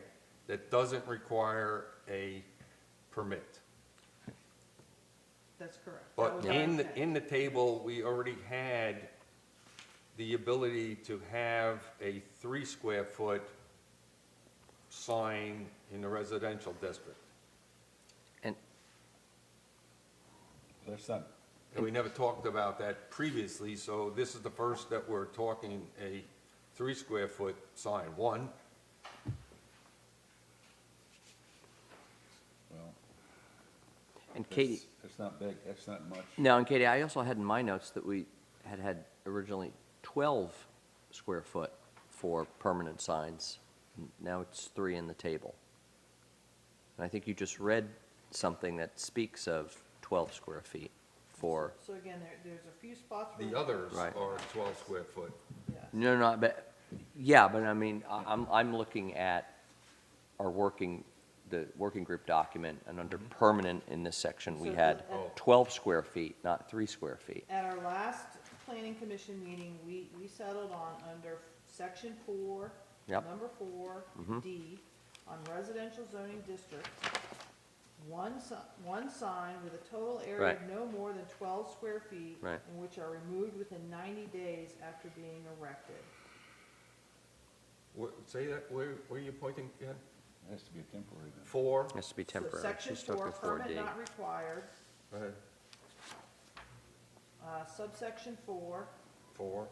D. And we added some additional language. We said not to exceed, we had lots of stuff written here. Okay, but that's the third column there, temporary other for me. Right, we're talking about permanent. All right, I'm talking about the permanent. Okay. Yeah. So All then, right. when I I turn my think I've page, captured all the verbiage in here correctly with flags and temporary, whether it's a construction permit site or other. It's the permanent that's never discussed previously, and this is the first time we're talking, allowing a 3 square foot, one sign, residential district. And I'm not sure what that would entail. Right, so, yeah, I agree. So 4.6, section 4, is that A6? Talks about 2 minor signs per parcel, and I'm thinking about Jim's example and your example, Katie, of the B and B that has the name of the B and B out front. It allows 2 minor signs. And that's what I've Right. captured in that. And then you look at the definition of minor sign, and it says not exceeding 1 square foot in area, Correct. not exceeding 4 square foot in height, and assuming, I'm presuming that's a permanent sign, and then you come over to the chart for permanent sign, and it says 3 square feet each, 3 square foot total, So We just need to get consistent. yeah, we just need to Pick what clean we that want. up. Yeah, right. Well, okay, let me just, my thought was, I'm not sure, this is the first time we're talking about 3 square foot in this table. I don't like the idea of allowing all residents to put up a sign that's 3 square foot. 2 minor ones, that's fine, Right. Yeah, but the two minor ones are less than a square foot. that's fine, How you, then I don't need a permit. Go ahead. okay, so if I wanna have my house sign. That's what I'm getting at. Okay? Yeah, And it's gonna be about this long. right. It can only be about that high. you know? Right, that's right. Okay, that's more than 1 square foot. Yeah, yeah. Well, then we can change the square footage, but But that's probably less than 3 square feet. Absolutely. So that's why I thought that's what the 3 square feet were, so. Yeah, it's not consistent, and I don't think it captures the nature of those signs that you're talking about, Bill, And there are a lot of homes here that have those signs. for sure. all right, so do we For want sure. to, do we want to strike the 3 and 3 and just alter the minor to a larger square footage?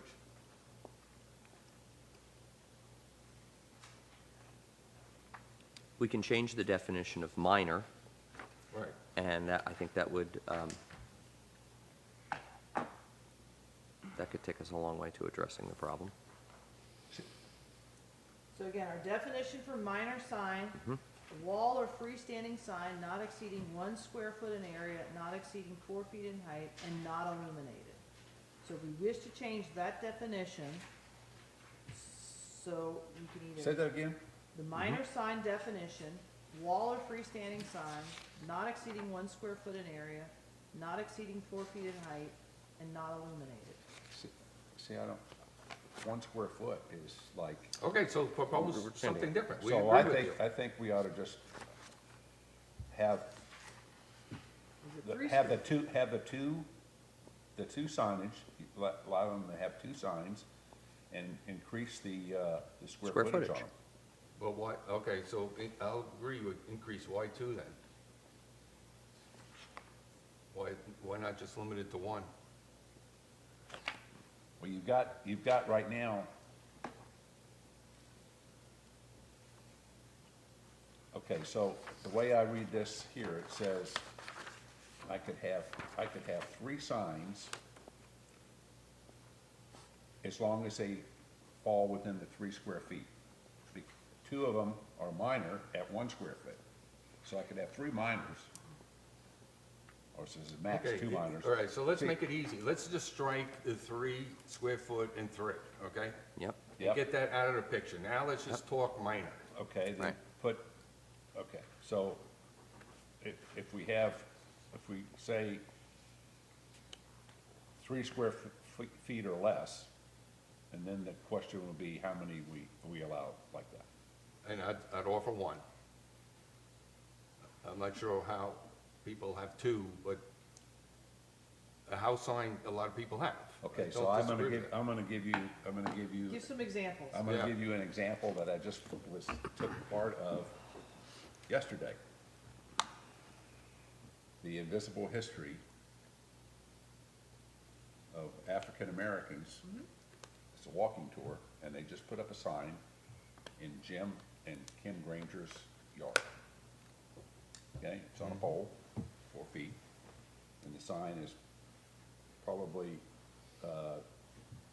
2 square feet. Okay.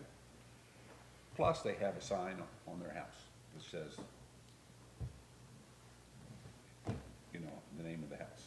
And it's Okay, so probably- that's a good example. All right. So, and they're gonna go there and put these signs on 12 locations. Okay? So, but, now one could be, you know, you could have, maybe have a conditional, I wanna say a conditional use permit for the second one, but, you know, but most people only have 1. Right. All right, I think that's a good example that you brought. because people will typically only have one, so a max 2 minor signs, less than 3 square foot each. That's what we're saying. Yep.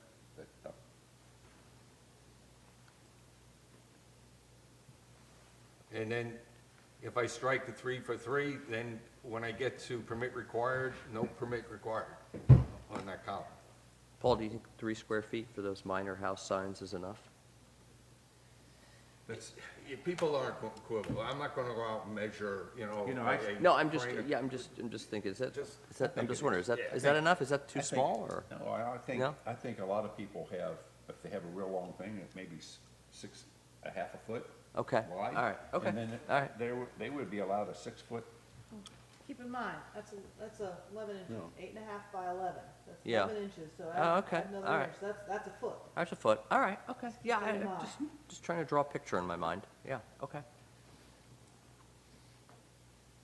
Okay, so working off of Paul's table, we're in the permanent column alone.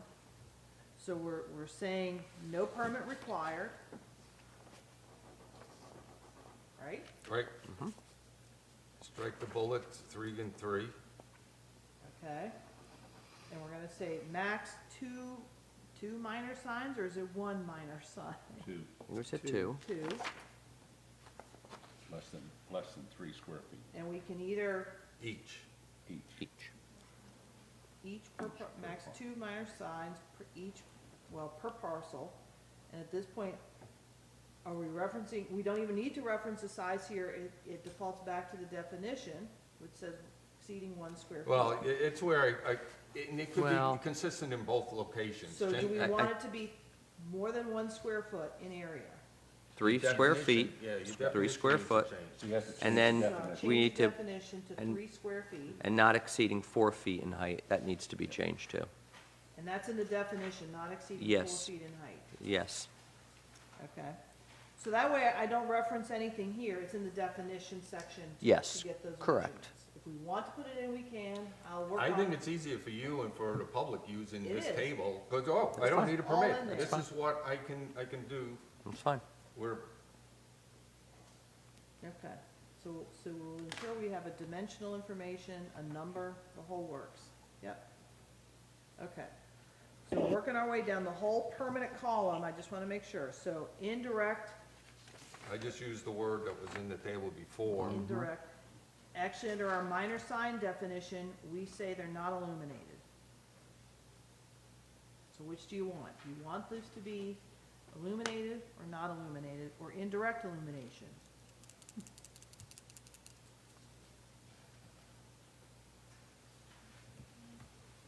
Yeah. I'd I probably don't know. say not. Not. Yeah. That's I all I'm saying. don't see any. None, Yeah. right? Yeah. Say none. Got it. Setback is none. Max height 4 feet. Location, wall or window sign or affixed to the mailbox. Duration unlimited. Okay, so you gotta add something there. Mm-hmm. Which one? Wall or window sign. Okay, so wall can have the, that, those signs that, for the walking tour on a pole, 4x4. So the definition defines a minor sign as a wall or freestanding sign. And I think that sign might That'd be a fall within the freestanding, definition yeah. of freestanding sign, so So- just want to carry over the freestanding So sign wall- language. Wall, freestanding, or Okay, window so sign. keep in mind, do we really want, I'm gonna pick on it, vacation Absolutely. rental properties to have a sign in their yard? And then if they do, if we're going to allow it to be a sign in the yard, then I'm gonna need a setback. No, It because, has- say that for vacation rentals? Yeah. Has to be, Vacation rentals isn't permanent, it comes under the next Right. column next to it. right. Freestanding is non-portable. Okay, so how am I gonna know that you can't put up my, what'd you say the 3 square feet, vacation rental? You That's the could. name of my home, vacation You rental. could. You could. Mhm.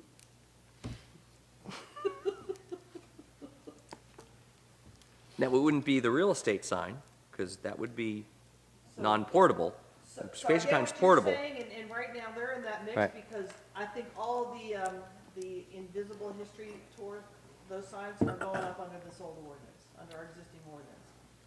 So they haven't all been authorized yet, just because they're Well, they waiting for, just did the first one, so. well, they're waiting to put in all their permits, they're waiting for a Yeah. fee waiver from town council, which I think is coming at their February meeting. That's one thing I just wanted to point out, though, we may not want to design our ordinance around that particular type of sign, because Well, I mean, it's somewhat of an anomaly, I don't know how many more of you those have sort of. wall or window sign, or affixed to the mailbox, the same thing can happen with vacation rental. So again, that's my point, we could have a vacation rental on the wall of that house, of that structure, we could have it in the window of that structure, we could have it affixed to the mailbox out front. Do you really wanna, do you want a sign plopped middle of the yard? No. So that's, First of all- that's where I said, we first need of to all, be clear on here There under our aren't any, definition. there aren't any mailboxes in the historic district that are on, out, they're, Perfect. so, So with that said, so really, puts us down to limitation, it's a wall or a window Yeah. sign. So, but if I refer back to our definition where it says, a minor sign means a wall or freestanding sign, not exceeding 3 square feet. And if I allow that to stand and use the definition, then that means I can have a freestanding sign, 3 square feet, on a residential lot. but it would be on the house, and,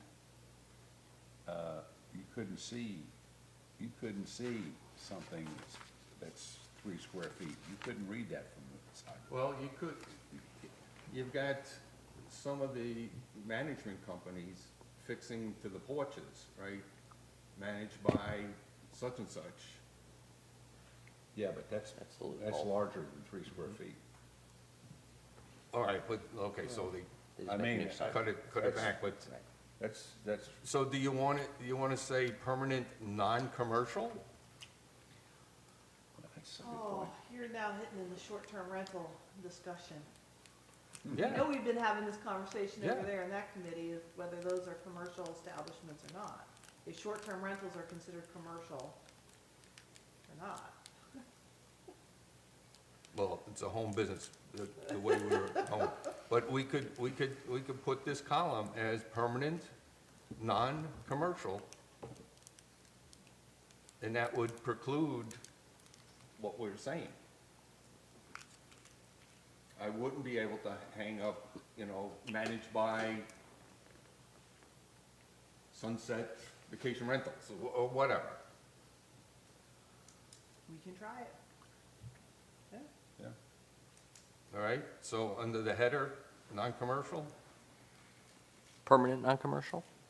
right?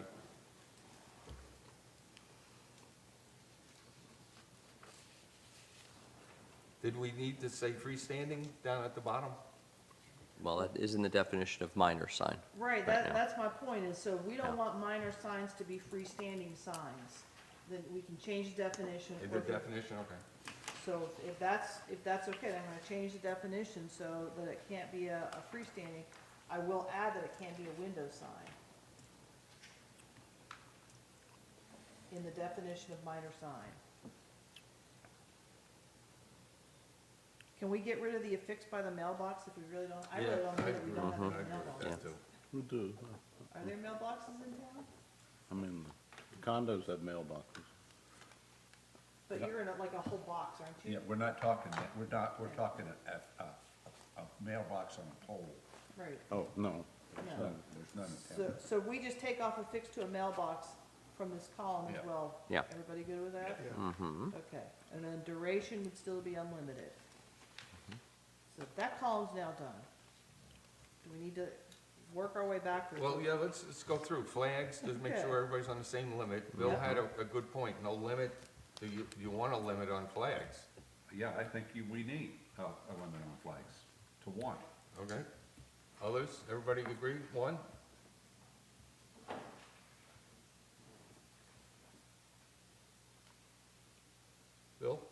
Yeah, Other Bill? no? Okay, wait a second, wait a second. That's, I don't know, a lot of people have, you know, they may have 2 or 3, like, types of flags, like their college flag and American flag and, you know, like that, so maybe, There's at least one house that has an American flag and a Pittsburgh Steeler flag on the Yeah. same flagpole. so, well, but I'm, that's fine, but, yeah, so, but, So you're saying 2? no, I'm thinking 3, that's what it is in, Well, so maybe our limitation here is on the number of flagpoles you can have. one flagpole. Maybe it's one Flagpole. flagpole, and That's- as many flags as you can fit on that pole, have at it. Okay, so the definition, but you know, it's a freestanding flagpole, right? Because Yeah, somebody it's- could say, It's non-portable. I've got a flagpole that's, you know, with the thing that's hanging at an angle on my column of my house. So it's a freestanding flagpole, is the 25-foot. That's what that's the way I see it, when it says maximum height. So really, it's And under, it says flagpole is less than or equal to 8 inches in diameter. so this one may have a special note, so only one flagpole per parcel Yep. versus the number of flags. So a flag coming off a column, that's That's not a where, flagpole. no, that's not a flagpole. Right. So, That's a, So- Okay. we have a definition for that. I don't know where else we talk about this in the ordinance, I have to be honest. I gotta go back and read this again. I'm finding it. No.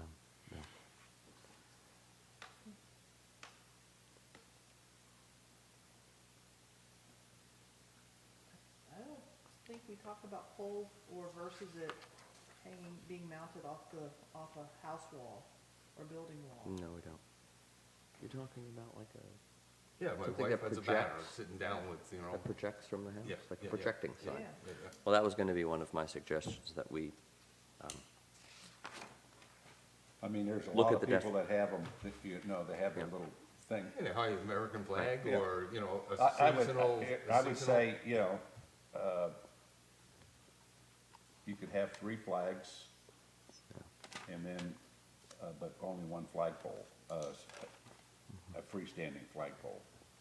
And then how you mount the other 2 flags is up to you, you know, I mean, got them on columns and, So whatever. 24 square foot / 3 is the limit for Yeah. total. Right. And then in parentheses, 1 flagpole.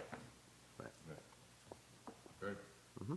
Illumination required by law.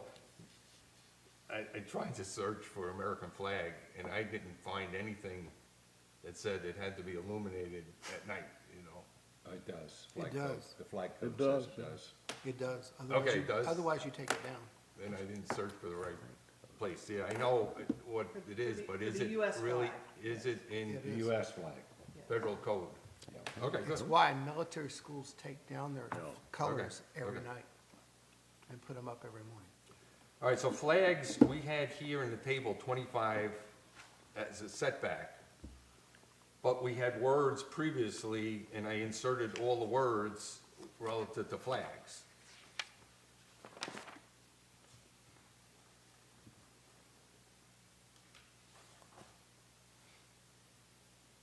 Okay, Okay, so I just, for consistency, Yep. took 25 and the maximum height 25. Yep. And then flagpole 8 inches, unlimited, that agrees. All right, so then, when we get to temporary, let's just concentrate on those required for building permits, because we had said we can have 12 square foot, maximum 1 each per contractor or sub. yeah, we went around on this one Yeah. too. All right, Yeah, so that's yeah. fine, this is Yeah. where I put it in my table, Yeah. all right? And illumination, none, setback, none, 4 foot, freestanding portable, blah, blah, blah. Duration of the project is my duration, right? All right, so now we get to everything else. And this is where it can get confusing. 1, property signs for sale, all right? And then we had words also that says, hey, exceptions can be granted for non-residential property in residential areas. So I just repeated it there, and I'm not sure that's straightforward, but, And again, those exam, churches. We have non-residential properties in residential districts. Churches, libraries. okay, maybe just example, e.g.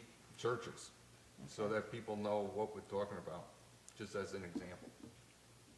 All right, so under here, we had 12 square foot and only one was allowed for temporary. And then we also talked about window signs, do not obstruct 25% of the total area of all windows in each building facade.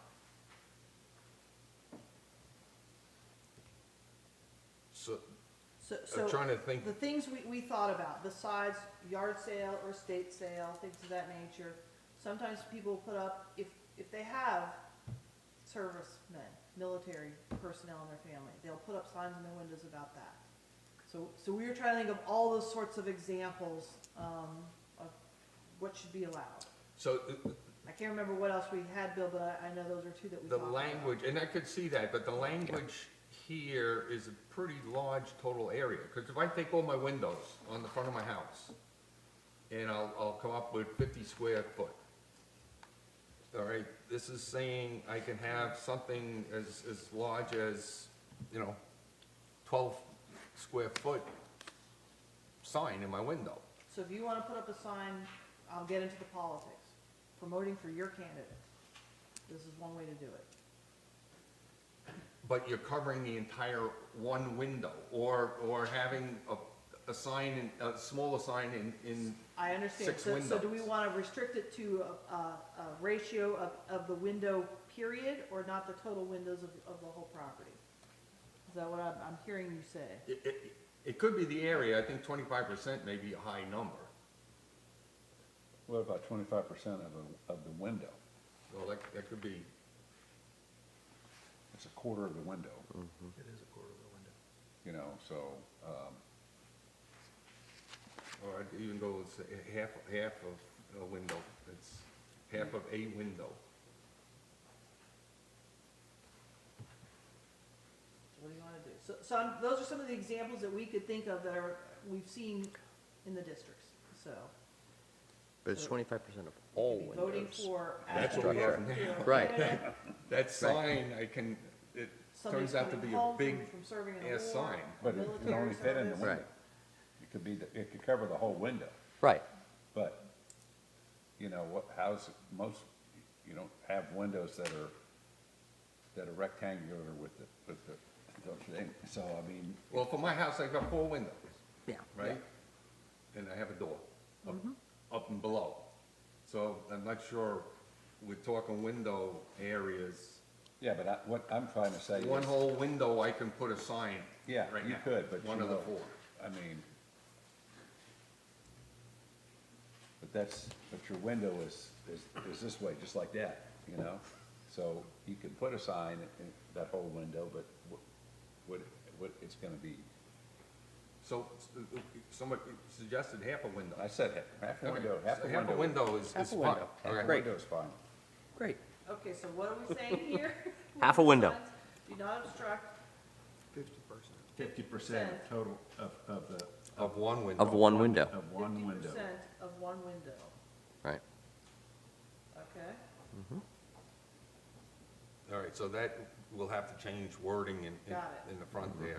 Well, I'm with you, Paula, if Good. we can get to this point, I really would like to then go back and see if we can just strike the wording elsewhere in the ordinance Perfect, and just perfect. keep it in the Yep, table yep, yep. format. That really is my preference. Yeah. All right, and we had a maximum height of 6 foot, I think that agreed before, freestanding portable wall.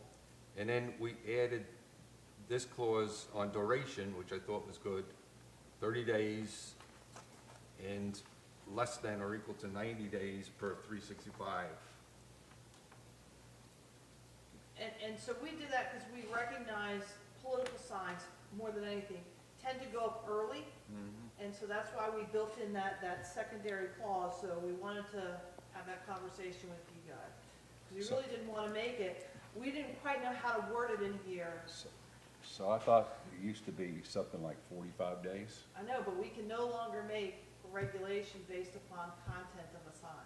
And Right. politics is content of a sign. Absolutely. Even just advertising you're running for an office is political, and I cannot regulate based I upon that. understand, Well- but I'm just saying 30 days, well, that's fine. I mean, Well, I mean, well, yeah, that's, I hear you. So that's why we gave this secondary thing, so within a year calendar, you could have 90 days of a sign going up. That sort of kind of gave us the language and clause of, if you're gonna run for office, and the election is November, you can start putting your signs up in August. That's what we were driving towards. So like, so if a sign is,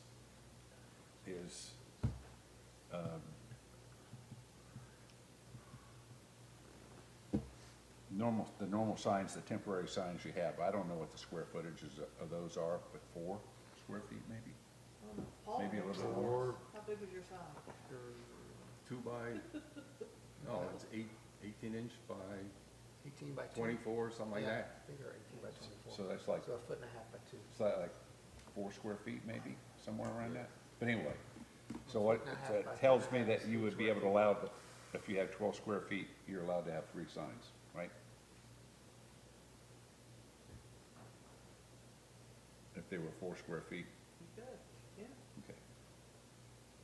But if they have more than 3, they can. all right. Okay. can I just want to raise a point of clarification, Katie? Yep. I don't want the planning commission to feel, just to be clear, and so they're not feeling too hamstrung. Katie's absolutely right that, when you're regulating political speech, you get into a very, protective First Amendment area. But remember, as Justice Alito said in his concurring opinion, you can still regulate size of signs, signs with fixed messages, placement of signs on commercial and residential, on-premise and off-premise, so long as you're not dealing with the content, right? So long as we're saying, like, political signs can't be in a window, right? And all other signs can be in a window, right? I mean, okay, all right. And that's all I'm trying to explain, is why Right. did we have 2 different dates for duration? That's what we were trying to achieve, is Right. a recognition, sometimes election signs go up Yeah. about 3 months in advance. So we've given a clause, so this temporary other could be political signs, could be, I'm running for office, or Right. this is my candidate, vote for him. Right. Then we've given at least an allowance of, you can Right. have it up a little extra period of time. Right, so long as you're treating all content the same way, are. then you're We're okay. absolutely doing Right, that. okay. So if you want to campaign for the Super Bowl here, you could do the same thing. The sale of property, is kind of considering that, it certainly, houses sell fast, but sometimes it's not. And it could certainly go over 30 days, maybe even 90 days, for a true sale of a house. I don't know if we need an exception or, especially on the sale of a house. We may have to write another clause down here, number 3, is that something that the zoning administrator could provide? I would say, under 1 or 3, include signs of property sale, either add a clause for zoning administrator approval for greater than 90 days, should property not sell, something along those lines. Because you'll get a real estate agent for 6 months, and they'll advertise, and all of a sudden, they don't sell, and the next thing is, you got another agent, or you extend it for another 6 months, so it could go on and on if you're holding out for the right price. So would you say add a 3rd clause there? I would, somewhere in here that we, I don't know how, I gotta think about this, but yeah, somewhere we're giving them the ability that they could petition the zoning administrator for an extended time frame under this temporary sign. And I get what it would be a considerable criteria approval, which is Yeah, sale of real estate may take longer than. Well, you take the corner of Peach and Randolph, right? Yeah, I don't know if that sign is still up, but he's, Yeah. yeah, he has not had an offer on that house yet. all right, so item 3, you can pencil in something there. Yeah, I'll work on some Okay. language. All right, given the time frame here, Yeah. we're past 8. Yeah. Yeah, let's stop. I'd offer, I'll try to tackle these subsequent tables to try to get agreement what we had before with, and we can change from there. You're a gem. Did anybody ever tell you that? I truly mean that. Okay. All right. Okay. So we'll pick up Okay. section 12. Okay, moving right along, number 9, standing staff reports, planning and zoning director. Somewhere there was a report. I can't remember what I had in it. That page? Actually, nothing. I lost that page on my pile of paperwork here, sorry. There it is, there it is. Again, I have no items to report from the subdivision agent from the month of, January. I will tell you, sorry, for the month of December for that activity. I will tell you, I will have a lot to report for next month on subdivisions. We've had no activity under the BZA. We did pull them in for an administrative meeting in January. I will make you aware, we do have new officers over at the BZA. Our chairman is now Dolores Blackburn. It used to be Bill Murphy for many years, and so he has agreed to step aside, and Dolores is coming in as our chairman. And He's still on the board? oh, yes, he's still on the board, yes. Mr. Holloway has been brought in as our vice chairman to the BZA.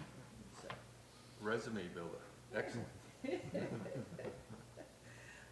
So again, we've had no other applications in our other boards filed at this point in time. And I just wanted to give you some more information that's coming out from the census data. They've now released the community survey information of the 2018-2022, which is a 5-year survey they do every year, and it takes another year plus for that data to get released. But here is the town snapshot data. I gave you the link. I think I gave you the link. No. I sent it to Paul and the town manager, I believe. But if you're interested in the link, I'd be happy to give that to you, but these are just the basic, big ticket items in that census survey information. Our population is almost cresting at 1,200. We're at 1,178 exactly. I think what was most interesting about this is our total households is listing at 653 households. And our median income is at 50,972. When I compare that to Northampton County as a whole, their median income is 54,693, which I just found interesting because there's a perception, I believe, that Cape Charles is having an affluent and population settling down here that was skewing the results. Not quite, because there's apparently a sufficient amount settling elsewhere in Northampton County that is really skewing the results as a whole. So Yeah. just wanted to point that piece out to you. And just to round it out, the population for the county as a whole is at 12,262. So we are still, as a whole for the county, in a declining population status. But this was 2020, and now we're in 2024. No, this is through Through 2022. 2022. Really? Yes, it's the 5-year community survey, yes. Okay, because it shows in there total housing units of 1,151, and the treasurer in December put out in your thing that we have 1,346 homes in Cape Charles. Yeah, we'll go. That's 195 more homes. I understand that. Hmm? And there's a lot more coming. So, So, yeah. that's it. That's all I had for you. Do we need to set a work session? I think so. Well, at this point, our next regular session, is scheduled for Is it February Sixth? 6th. So we can take this up at a regular session on February 6th, the continuation and hopefully the finalization of the sign ordinance as a draft. Everybody okay with that? Yep. Okay. Okay, so we I've just, had no applications for any public hearings of any kind, so there's nothing else forthcoming from that matter, just so you're aware of that. So this would be pretty much our sole agenda item, is a continuation of the sign ordinance discussion. right. Okay? Okay. Thank you. Do I have a motion to adjourn? So moved. Do I have a second? Second. So we have a motion to adjourn and a second. All in favor? Aye. Opposed?